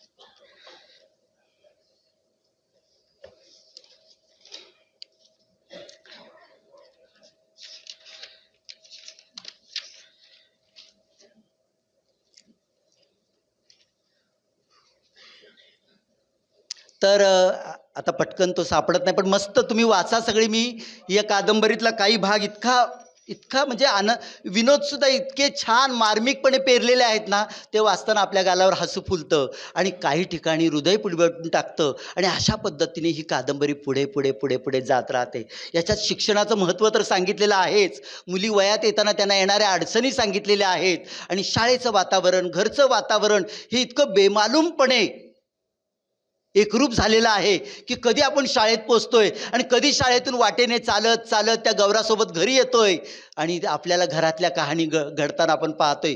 इतकं बेमालूमपणे ते वातावरण मला वाचताना एकरूप.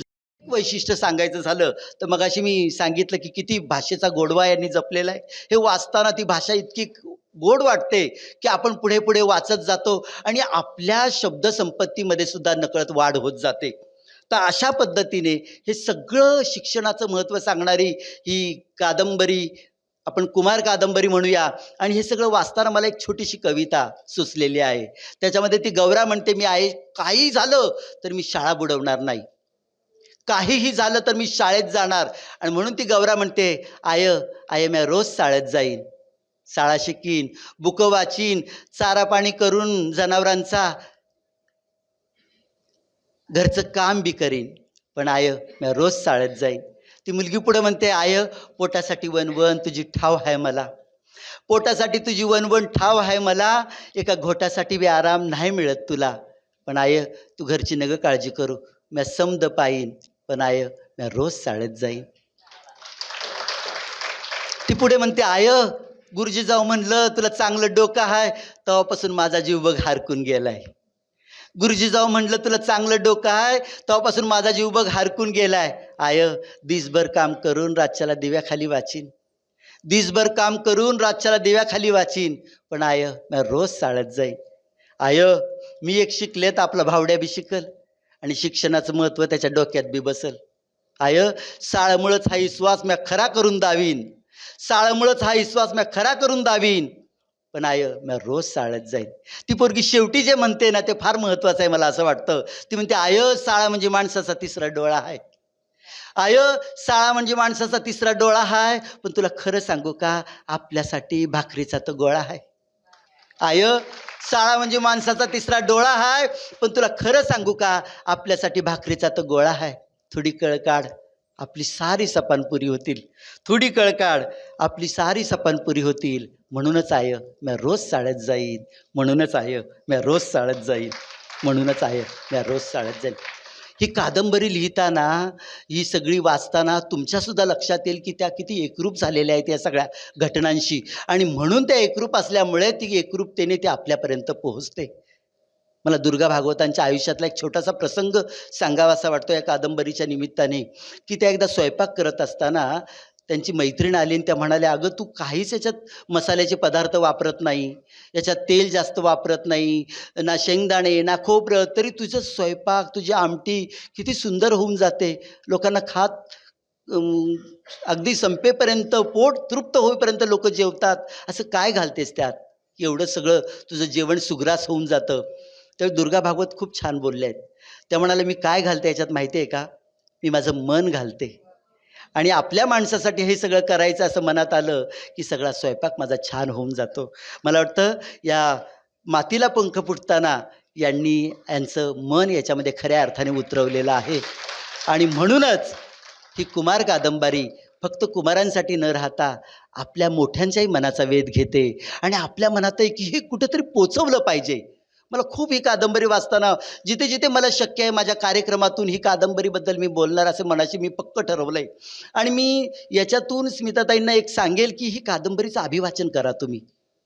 मुलींशी हितगुज साधा ह्या कादंबरीच्या निमित्ताने. जशी काय गौराज बोलते ह्या मुलींशी, शाळेतल्या मुलांशी, मुलांनाही कळू दे, शाळेतल्या सगळ्या शाळकरी मुलांना 8वी 9वी 10वीच्या कुमार मुलांपर्यंत ही कादंबरी पोहोचली पाहिजे. आणि ती कशा पद्धतीने पोहोचवता येईल हे तुम्ही आम्ही सर्वांनीच विचार करूया. हे समाजाच्या भल्यासाठी आपल्याला पोचवायचं आहे.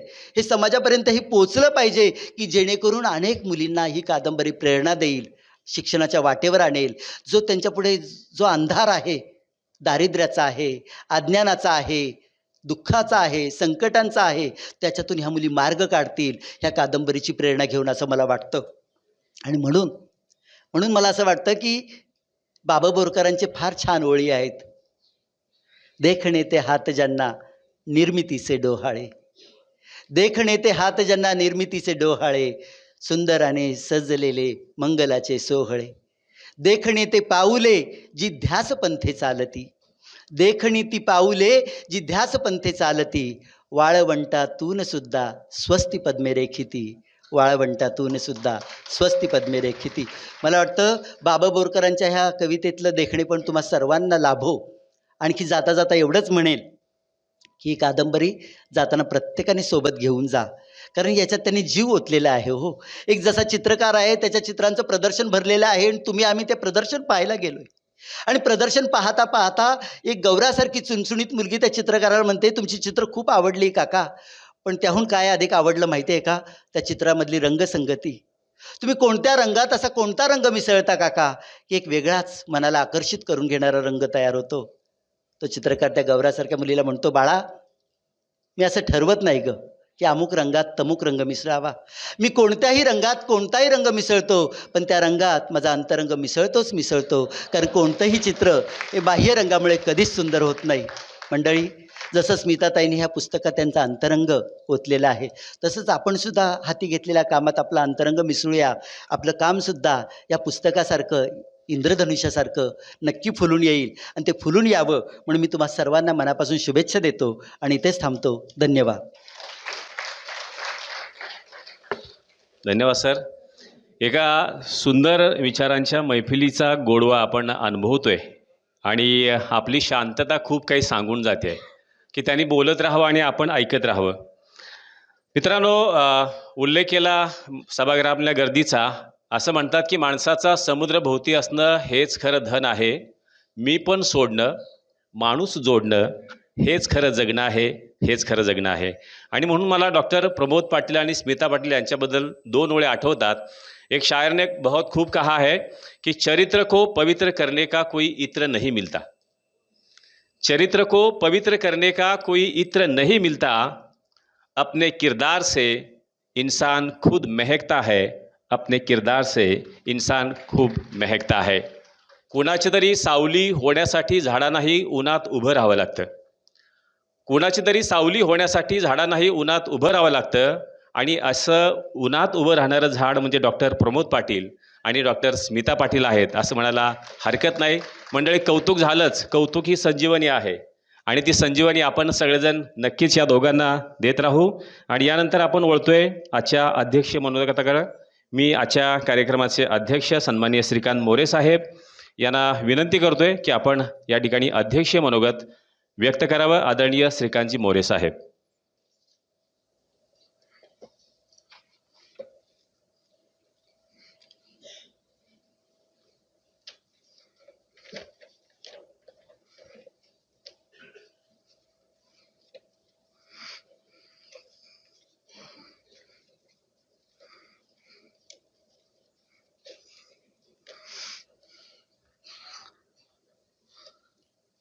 वक्रतुंड महाकाय सूर्यकोटी समप्रभ निर्विघ्नं कुर्मे देव सर्व कार्येषु सर्वदा. माझ्या बंधू भगिनी आणि साहित्यिक प्रेमीनो, ही शुभ सायंकाळ एवढ्यासाठी म्हणेन की डॉक्टर स्मिता पाटील आणि प्रमोद पाटील या दोघांनी आपल्यासाठी एक मेजवानी इथं आणलेली आहे. डॉक्टर स्मिता पाटील आणि प्रमोद पाटील ही जोडी जेव्हा जेव्हा भेटते तेव्हा दोघांच्या चेहऱ्यावरती नावाप्रमाणे स्मितहास्य असतं. दोघंही प्रसन्न मुद्रेने आपल्याला भेटत असतात. आणि या संवेदनशील जोडप्यांची आणि आजच्या ज्या लेखिका ज्यांच्याबद्दल आपण त्यांच्या पुस्तकातून ज्या माझ्या मान्यवर इथं विचारमंचावर उपस्थित आहेत, त्या प्रत्येकाने अक्षरशः या पुस्तकाला न्याय देण्याचा प्रयत्न केलेला आहे. कसं आहे, मुळामध्ये ऊस गोड असला ना तर त्याच्यातून येणारा रस हा गोडच असतो. त्यामुळे हे तुमचं आमचं महत्व आहे असं मी समजत नाही. हे श्रेय मी लेखिकेला देतो. कारण हे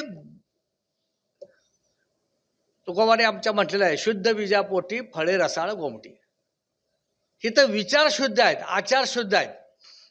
आणि जिथं आचार आणि विचार शुद्ध असतात तिथं ताई तुम्ही उल्लेख केला की 5 अपवाद झाले. मी म्हणतो आणि भविष्यात आणखीन पुस्तकं येतील, ते सुद्धा शुद्धच असणार आहेत.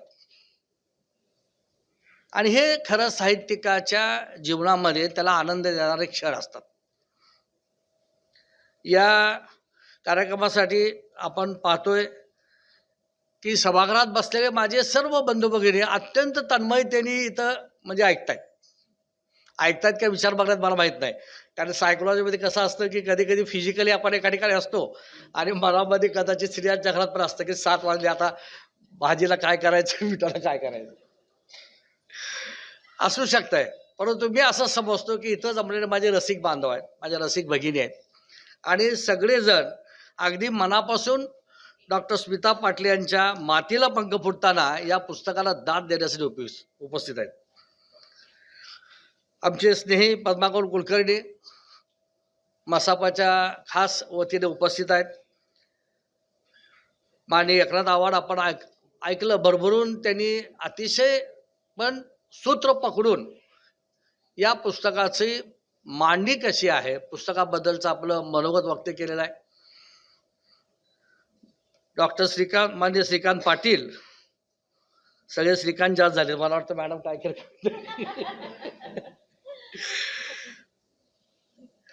आणि मी श्रीकांत मोरे. अध्यक्षपद म्हणल्यानंतर मी शक्यतो बऱ्याच वेळेला विचार करतो की घ्यायचं काय, पण स्मिता पाटील म्हटलं की हे नाव ऐकलं की पहिल्यांदा मला माझ्या मुलीची आठवण येते.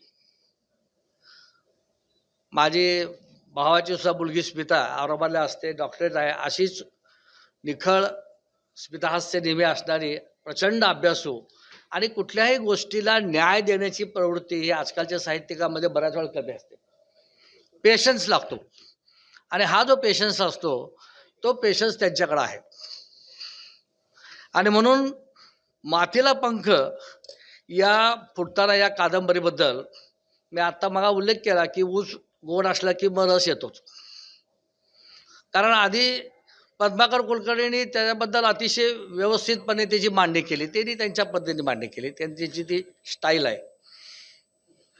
मसापचे प्रतिनिधी आहेत घेतो मी बसामध्ये प्रतिनिधी आहेत. पण पद्माकर कुलकर्णी नंतर परत श्रीकांत पाटलांनी त्यातून एवढा रस काढला आहे की आता पुन्हा एकदा त्या ऊसाच्या रसाला ते घालायची पाळी आली.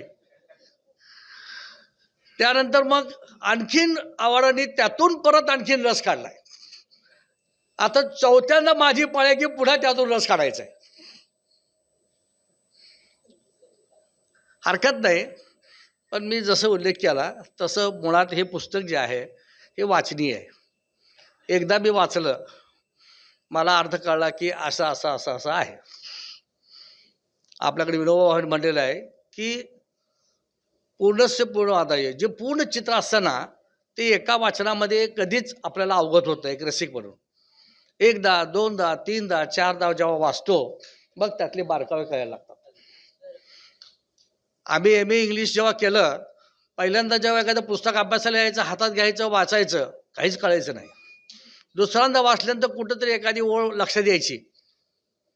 तिसऱ्यांदा वाचल्यानंतर कळायचं की अरे ही ओळ अशी आहे, ही ओळ अशी आहे, ह्याचा संदर्भ असा आहे. आणि जेव्हा 7-8 वेळेला आपण वाचू मग कळायचं की ही कादंबरी नेमकी काय. आमचा एक मराठी कवी म्हणतो, रम्य ते बघून या मज वेड लागे, गाणे सवेचे होय मग मनात जागे. साहित्याची उर्मी यावं लागते, एक स्फूर्ती यावं लागते, एक प्रेरणा यावं लागते. आणि ही प्रेरणा कुठून मिळते?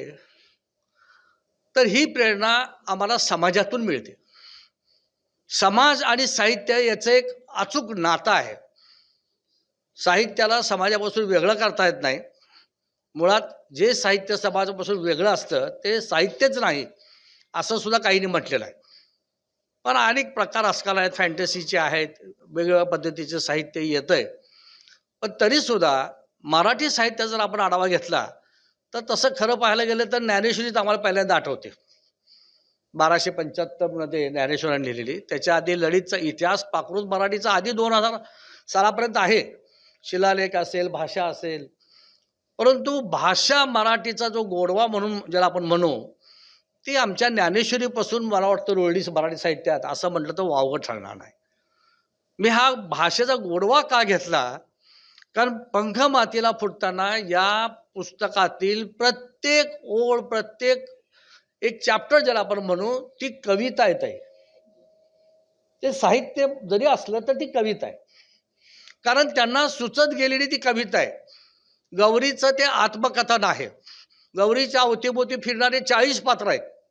पण हे 40-50 पात्रांचं सुद्धा प्रत्येक नामोल्लेख जो आहे त्या नामोल्लेखातून आम्हाला लगेच लक्षात येते की गौरीचं तिचं नातं काय, भावड्या काय, तायडी काय म्हटलं की पटकन आम्हाला नातं त्याचं कळून जातं. म्हणजे ही माझी बहीण असं लिहायची गरज नाही. मराठी भाषेतली ही फार चपकल भूमिका आहे आणि त्याला ग्रामीण ढंग देऊन. आणि मी म्हटलं की ही कविता काय आहे, कारण मुळात कवितेची व्याख्या अशी आहे, वर्ड्सवर्थने केली की poetry is the spontaneous overflow of powerful feelings. Poetry is the spontaneous overflow of powerful feelings. तुमच्या मनामध्ये एखादा विचार प्रचंड आतून जागृत तुम्हाला करत असतो वतली साहेब, ती खरी कविता अचानक येते. मग ही कविता काय आहे?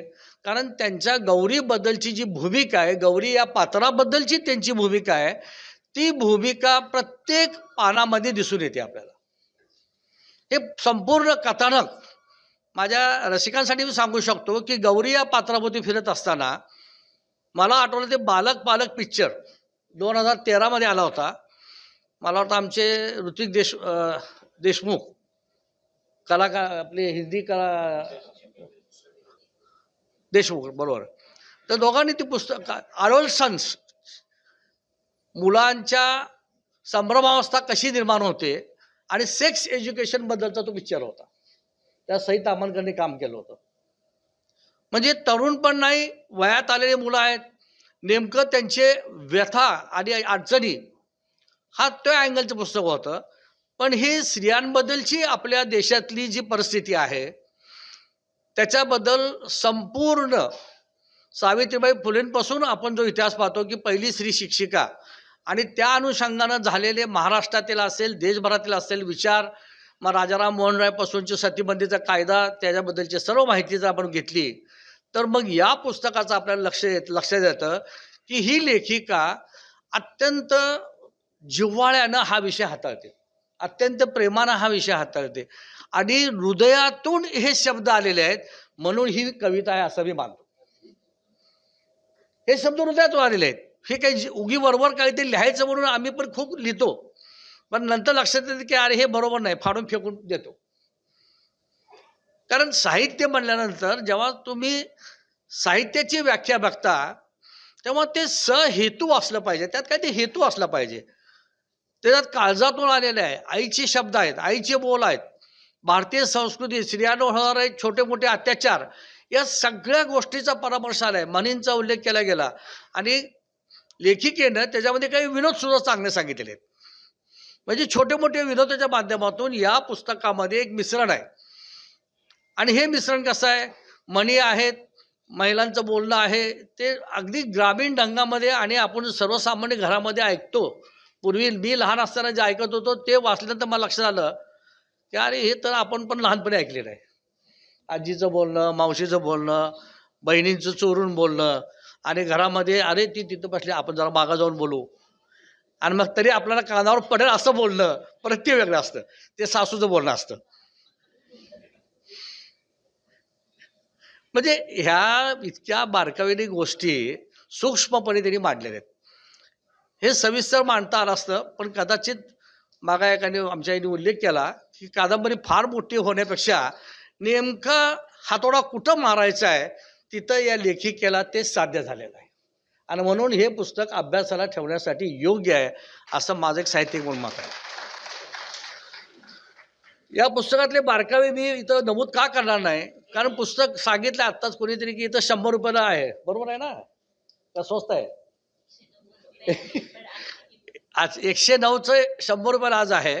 मला वाटतं जाताना आपण ते पुस्तक घेऊन गेलं पाहिजे. आपली भारतीय स्त्रियांची संस्कृती कशी आहे बघा, पोराला शेतात काम करत आहे, त्याला शिकून मोठा करायचा आहे, मुलीला काय करायचं आहे, तिला दूध कशाला पाहिजे, ते दूध फक्त पोराला द्या. इतके छोटे मोठे किस्से या पुस्तकामध्ये आहेत की हे पुस्तक एका वाचनामध्ये शिवाजीराव हे शक्य नाही. तुम्हाला 2दा 3दा वाचलं तर ग्रामीण संस्कृतीचा तुम्हाला अर्थ कळेल, ग्रामीण कुटुंब अर्थव्यवस्था कशी चालते ते तुम्हाला कळेल. आणि एक सरकारी अधिकारी म्हणून सहकार खात्यामध्ये मी 30 वर्षे काम केल्यानंतर मी सातत्यानं बघितलं की कांद्याचा वांदा हा विषय आज सुद्धा मिटलेला नाही. कारण याच महिन्यात मी कांद्याची पोथी मार्केट जसं तसं वर्णन केलंय. मला आश्चर्य वाटलं की बाबा हे शेती करतात का, काय करताय का शेती तुम्ही? कारण कांद्याचं परफेक्ट वर्णन केलंय. बाजारात पट्टी कुठं तरी म्हणजे पिकवायला खर्च ₹1,00,000 आणि येणार मात्र 10,000 आणि 20,000 रुपये. ह्या छोट्या मोठ्या गोष्टीतून लेखिकेचं जो समाजाच्या मध्ये आजूबाजूला काय चाललं आहे तो आपला समाज असतो. मी म्हणजे समाज नाही, मी आणि इतर माझं संपूर्ण शहर, माझं गाव हा सगळा समाज आहे. आणि साहित्याची व्याख्या म्हणून अशी केलेली आहे की literature is the quintessence of society. समाजाचं सार जे असतं ते लिटरेचर असतं, समाजाचं सार जे असतं ते साहित्य असतं. आणि म्हणून आम्ही सिनेमा पाहतो, नाटक पाहतो, कादंबरी पाहतो, ह्या सगळ्या समाजामधून आलेल्या गोष्टी आहेत, ते वेगळ्या पद्धतीने मांडलेल्या असतात कारण आमच्या काळजाला त्यांनी ठाव घ्यावा म्हणून. तीच भूमिका या ठिकाणी लेखिकेने या कादंबरीच्या माध्यमातून मान्यवरांचं मी मनोगत बघितलं, ब्लर बघितलं. शोभणे साहेब आमच्या परिवाराचे जवळचे मित्र आहेत.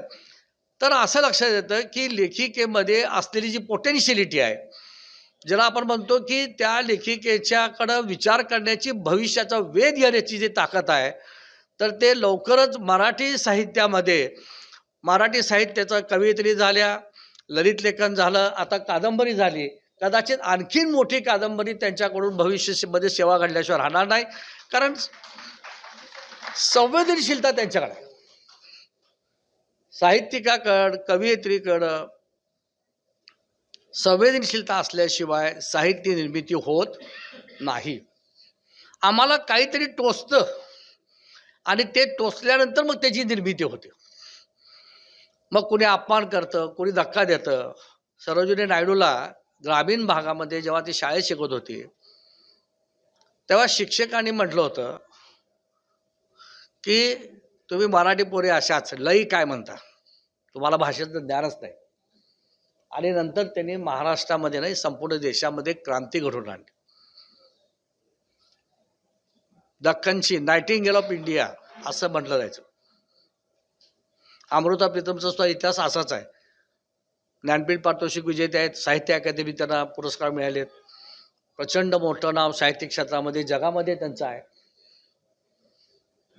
आपण पाहतो की स्त्रीवादी साहित्यिक म्हणून एक वेगळा वर्ग मध्यंतरी अनेक चर्चा झाल्या, परंतु मी स्वतः असं मानतो की स्त्रियांचं साहित्य आणि पुरुषांचं साहित्य हे असं काही फार वेगळं असत नाही. शेवटी भावभावना हे सगळ्या त्या अँगलनी आलेले असतात. आणि म्हणून या पुस्तकामध्ये आपण पाहत असताना आपल्या लक्षात येतं की आई आणि मी या दोघींचा जो संवाद आहे त्या चॅप्टरमध्ये अगदी सहज, साधा, सोप्या, सरळ भाषेमध्ये आलेला आहे. कुठंही भाषेची त्या ठिकाणी काठिण्यता न समजेल अशी भाषा कुठंच नाही आहे. म्हणजे काही एखादं वाक्य आहे की कळत नाही. कविता सुद्धा तशीच आहे. अनेक कविता त्यामध्ये आलेल्या आहेत, अनेक विनोद त्या ठिकाणी आलेले आहेत. आणि या सगळ्यामध्ये आपण पाहतो की जी घटना सगळ्यात शेवटी आपण म्हणजे बारीक सारीक गोष्टी याच्यामध्ये आहेत.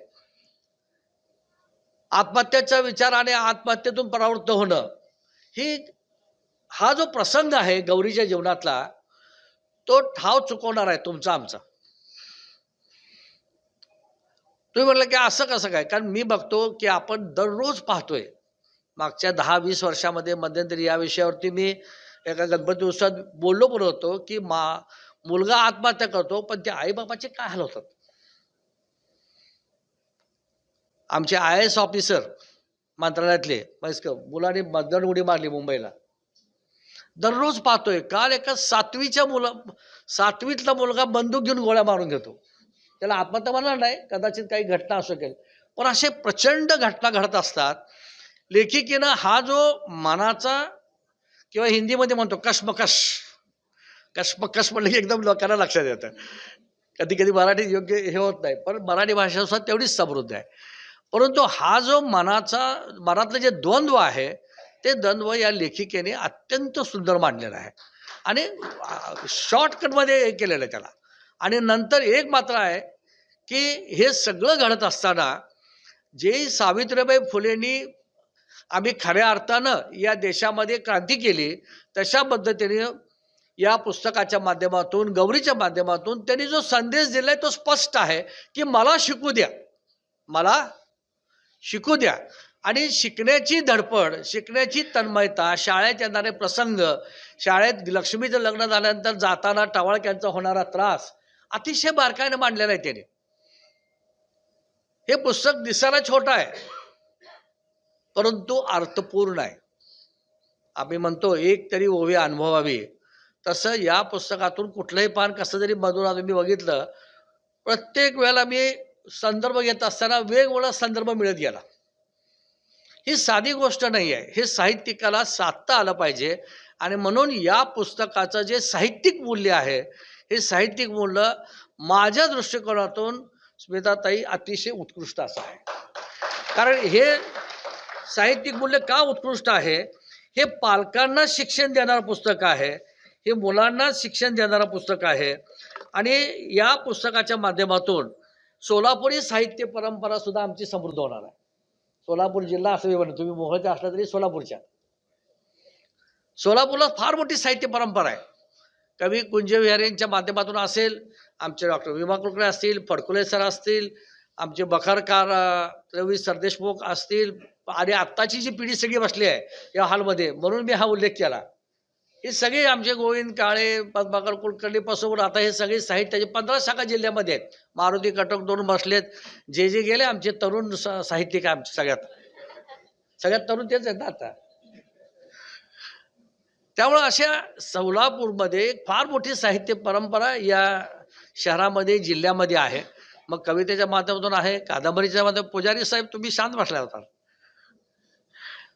कारण ते सुद्धा आमच्याकडं चांगलं त्यांच्याकडे लिखाण आणि साहित्यिक म्हणून सोलापूरमध्ये त्यांचा परिचय आहे. प्रत्येकाचा नामोल्लेख करणं इथं काही शक्य नाही, कारण माझ्या नजरेमध्ये जे आले ते मी बघतोय. पण मदनराव साहित्य मंडळाच्या माध्यमातून स्मिता पाटील यांना आम्ही पुरस्कार दिला होता आणि जवळपास 250 पुरस्कार तरी मला आठवतं की 20-25 वर्षामध्ये आम्ही दिलेले आहेत. हे दिल्यामुळं मला माहिती आहे की साहित्य परंपरा किती उज्ज्वल आहे. आणि या पुस्तकाच्या माध्यमातून तुम्ही एक चांगल्या पद्धतीने नुसतं बाल साहित्य म्हणून नुसतं काहीतरी असं नाही आहे ह्याच्यामध्ये. ह्याचं मूल्य ताई बाल साहित्य आणि बाल कादंबरीपेक्षा फार वरच्या लेवलला आहे. फक्त तुम्ही पात्र निवडताना ॲडॉल्सन्स पात्र निवडलंय म्हणून कदाचित त्याला हे झालं असतं. हेच अन्ना केरीने आमच्या लिओ टॉलर्ससारखी ही जरी एक तरुण स्त्री असली असती 24-25ची आणि तिची व्यथा जर ही असली असती तर ही कादंबरी कदाचित वेगळ्या पातळीवरती गेली असती. बरोबर नाही पाटील साहेब? फक्त पात्र शाळेत शिकायची जिद्द उर्मी थांबलंय. पट फार मोठा आहे, कारण स्त्री जीवनाचा पट हा फक्त 12वी नंतर शिक्षणाला गेलं इथं थांबत नाही. त्याच्यानंतर सुद्धा अनेक कॉलेजमध्ये अपेक्षा आहेत, त्याच्यानंतर महाविद्यालय आणि त्याच्यानंतर खऱ्या अर्थानं समाज जीवन आहे. आणि म्हणून समाज जीवनापर्यंत हा जर पट नेला तर ही कादंबरी आमच्या लिओ टॉलस्टॉयसारखी सुद्धा अन्ना केरीने कादंबरी शिकवली. मराठी साहित्य हे समृद्ध आहे, पण मराठी साहित्याच्या कादंबरीला अगदी अलीकडपासून म्हणजे तो 1857 असेल किंवा 1903 सालचा कानेटकरांची ती रंगराव या नावाची पहिली कादंबरी होती. आणि यमुना पर्यटन नावाचं एक मला वाटतं आमचे बाबा पदवशी त्यांनी पारशी होते पण त्यांनी लिहिलं होतं. परंतु तरीसुद्धा मराठी कादंबऱ्याच्या ह्याच्यामध्ये तुमची ही अंकुर आहे, ही सुरुवात आहे. पण मी म्हटल्याप्रमाणे जर बीज शुद्ध असेल तर पुढं ते वृक्ष फोपायला वेळ लागणार नाही. या ठिकाणी मी एवढंच म्हणेन की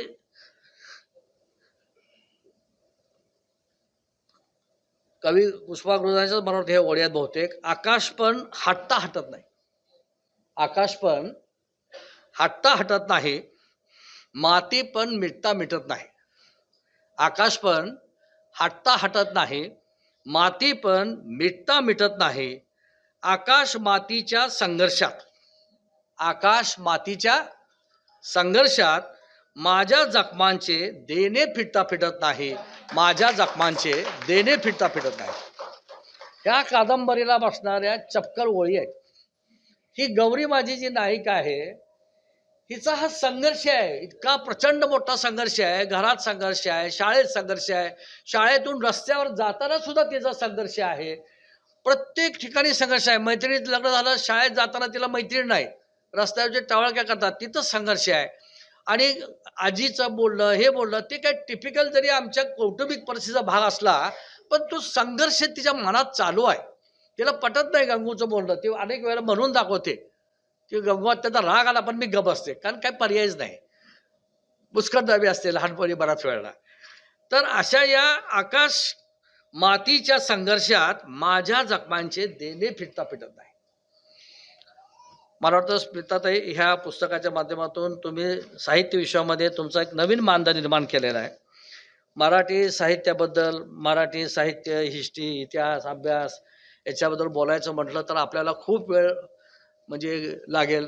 या पुस्तकातील बारकावे जर सांगायचे म्हटले तर तुम्हाला, मला असं वाटतं की एकाने उल्लेख केला तसं ऑडिओ पुस्तक करता येतं किंवा छोट्या मोठ्या कथा जशा असतात तशा पुन्हा तुम्हाला कथेच्या माध्यमातून सुद्धा तुम्हाला मांडता येऊ शकेल. अशा उत्कृष्ट पद्धतीच्या या पुस्तकाचं म्हणजे मी म्हणतो की मातीला पंख फुटताना हे साहित्य विश्वामध्ये याचं स्वागत आहे.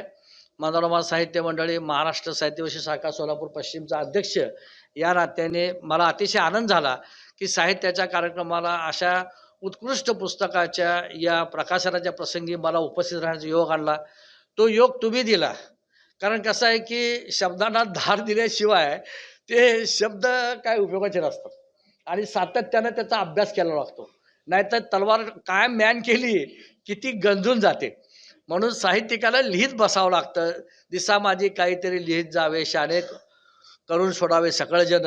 ही तुमची जी भूमिका मी अनेक वर्ष पाहतोय की मराठी छोट्या मोठ्या पुस्तकं असतील, कविता असतील, ललित लिखाण असतील, पेपरमधून काही लिखाण असेल तर चांगल्या पद्धतीने सोलापूरमध्ये आहेत. आणि खऱ्या अर्थानं आमचे सोलापूर रसिक जे आहेत, माता भगिनी, या सगळ्यांचं मी पुन्हापासून मनाचं स्वागत करतो. आणि त्यांच्यासाठी माझे नेहमीचे आईचे 2 ओळी आहेत. आईच्या प्रेमात राजकारण नसतं, आईच्या प्रेमात राजकारण नसतं, बाळाला दूध देताना हातचं राखून नसतं. आईच्या प्रेमात राजकारण नसतं, बाळाला दूध देताना हातचं राखून नसतं. तसं तुमचं आमचं असतं तर समाजाचं किती बरं झालं असतं, तर समाजाचं किती बरं झालं असतं. ताई, तुम्ही खूप भविष्यामध्ये एक महाराष्ट्र पातळीवरील मला आता दिसतं या ठिकाणी की उज्ज्वल भविष्य तुमचं साहित्यिक म्हणून आहे. सेवा करत राहावी लागते, कष्ट करत राहावे लागतात, कारण शेतीला मशागत दरवर्षी करावं लागते, तण दरवर्षी काढावं लागतं, तरच ती शेती फुलते. नाहीतर केवळ बीज पेरून थांबून चालत नाही. त्याच्यावर रोगराई होऊ नये, त्याच्यावर आणखीन काय होऊ नये म्हणून सातत्याने आपल्याला प्रयत्न करावे लागतात. त्यासाठी तुम्हाला मी शुभेच्छा देतो. आणि आपण जाताना तुमच्यासाठी 2 ओळी पुन्हा एकदा आमच्या मारुती कटरची सवय मला लागली होती. तमन्ना की दुनिया तो हर इंसान बसाता है, तमन्ना की दुनिया तो हर इंसान बसाता है, पाता वही है जो तकदीर ले आता है, पाता वही है जो तकदीर ले आता है. त्यांच्या स्वप्नामध्ये त्यांची जी काही इच्छा असेल भविष्यामध्ये त्यांना मान सन्मान मिळावा ते निश्चितपणे मिळेल एवढी खात्री मी त्यांना देतो. कारण कसं आहे, त्यांच्याकडं कुठल्याही वागण्या बोलण्यामध्ये गर्वपणा नसतो. अमिताभ बच्चनने म्हटलंय की बड़ी बड़ी कश्तियाँ अक्सर समुद्र में डूबती है, बड़ी बड़ी कश्तियाँ अक्सर समुद्र में डूबती है और बड़ी बड़ी हस्तियाँ डूबती है अपने गर्व से.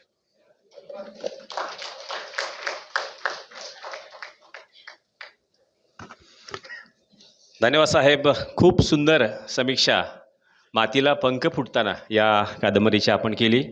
आपण म्हटलं की ऊस किती वेळा पिळायचा, पण ऊस कितीही वेळा पिळला तरी त्यातून गोडच रस येतो. त्यामुळं तुमचं हे व्याख्यानसुद्धा तितकंच गोड झालेलं आहे. या कादंबरीतून एक सकारात्मक संदेश असा आहे असं मला वाटतं की मुश्किल नहीं है कुछ भी दुनिया में, तू जरा हिम्मत तो कर. मुश्किल नहीं है कुछ भी दुनिया में, तू जरा हिम्मत तो कर. ख्वाब बदलेंगे हकीकत में, ख्वाब बदलेंगे हकीकत में, तू जरा कोशिश तो कर, तू जरा कोशिश तो कर. आणि एक आनंदाची बातमी सांगायची आहे. ज्योत्स्ना पाटील या ठिकाणी उपस्थित आहेत. त्यांनी 500 पुस्तकं आज इथं बुक केलेली आहेत. 500 पुस्तकं ते घेऊन जाणार आहेत. पुस्तक का घ्यावं, एक मला कविता आठवते पुस्तकावरची. पुस्तक का घ्यावं असं म्हणतात की पुस्तकं गच्च भरलेलं आभाळ असतं, आपण जमीन व्हावं लागतं आणि मुरवावं लागतं त्यांना आपल्यात.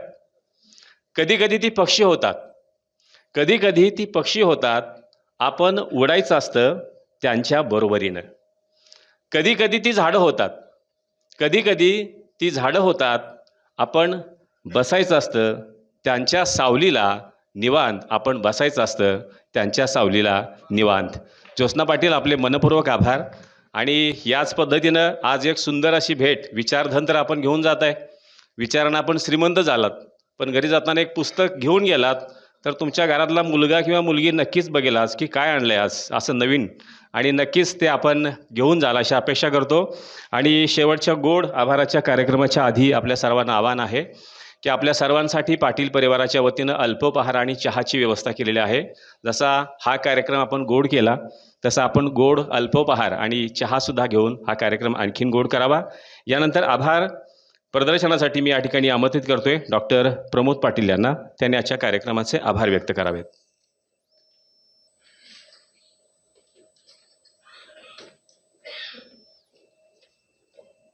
डॉक्टर स्मिता पाटील लिखित कादंबरी मातीला पंख फुटताना या कादंबरीचं प्रकाशन व नाही गिरवता येत कुठलीच लिपी या द्वितीय आवृत्तीचं प्रकाशन समारंभाच्या निमित्तानं ज्यांच्या हस्ते आज प्रकाशन सोहळा झाला ते आदरणीय श्री एकनाथजी आव्हाड सर, त्यानंतर श्रीकांतजी पाटील सर यांचे मी पाटील परिवाराच्या वतीने, मोहोळकरांच्या वतीने, सोलापूरकरांच्या वतीने अतिशय आभार मानतो. त्याचबरोबर आजचे लाभलेले अध्यक्ष, मनोरमा परिवाराचे संस्थापक अध्यक्ष व साहित्याचे पुजारी श्रीकांतजी मोरे यांचंही मी सर्वांच्या वतीनं व पाटील परिवाराच्या वतीनं आभार मानतो. तसेच पद्माकरजी कुलकर्णी, प्रमुख पाहुणे आजच्या कार्यक्रमाचे, की ज्यांची नेहमीच आम्हाला साथ असते आणि दिशा दाखवण्याचं काम असतं. तर यांचेही मी सर्वांच्या वतीने आभार मानतो. तसं बघायला गेलं, बायकोचं कौतुक करायचं पुरुष संस्कृती प्रधान संस्कृतीमध्ये थोडंसं अवघड वाटतं, परंतु तिचा जर साहित्याविषयीचा जर एखादा गुण चांगला असेल तर आपणही प्रोत्साहन द्यायला काही हरकत नाही. शेवटी मध्ये नाव माझंच लागणार आहे हे पण मी लक्षात ठेवलं, आणि त्याच्यामुळं पहिल्यापासून प्रोत्साहन आमच्या घरात दिलं गेलं. माझी आई पूर्वी लिखाण करायची, तिचंही बरंच लिखाण पूर्वी होतं. तर माझे वडील आता नाही आहेत, त्यांनी ते जर असते बघायला तर एक वेगळं त्यांना अभिमान वाटला असता सुनेचा. आणि आपल्या सर्वांचंही अजून एकदा आभार मानतो की आमच्या विनंतीला मान देऊन आपण सर्वजण हजर राहिलात. त्याचबरोबर ज्यांनी सूत्रसंचालन केलं असे दळवे सर यांचंही एक बुके देऊन मी आभार मानू इच्छितो. ते एकनाथजी आव्हाड सर यांनी द्यावं ही विनंती कर.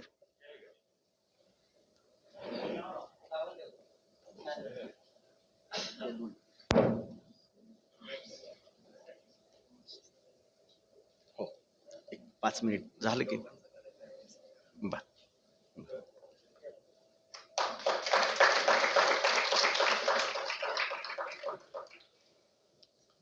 त्याचबरोबर आज या कार्यक्रमाला शैक्षणिक, विधी, न्याय, राजकीय, सामाजिक सर्व क्षेत्रातील सर्व मान्यवरांनी, साहित्य क्षेत्रातील सर्व मान्यवरांनी हजेरी लावली आणि आमच्या विनंतीला मान दिला. याबद्दल मी सतशः ऋणी आहे व सर्वांचा आभार मानतो. सोलापूरकरांचं, मोहोळकरांचं आणि आमच्या विरवडी बुद्रुककरांचं सर्वांचं आभार मानून हा कार्यक्रम संपला असं अध्यक्षांच्या परवानगीनं जाहीर करतो. धन्यवाद.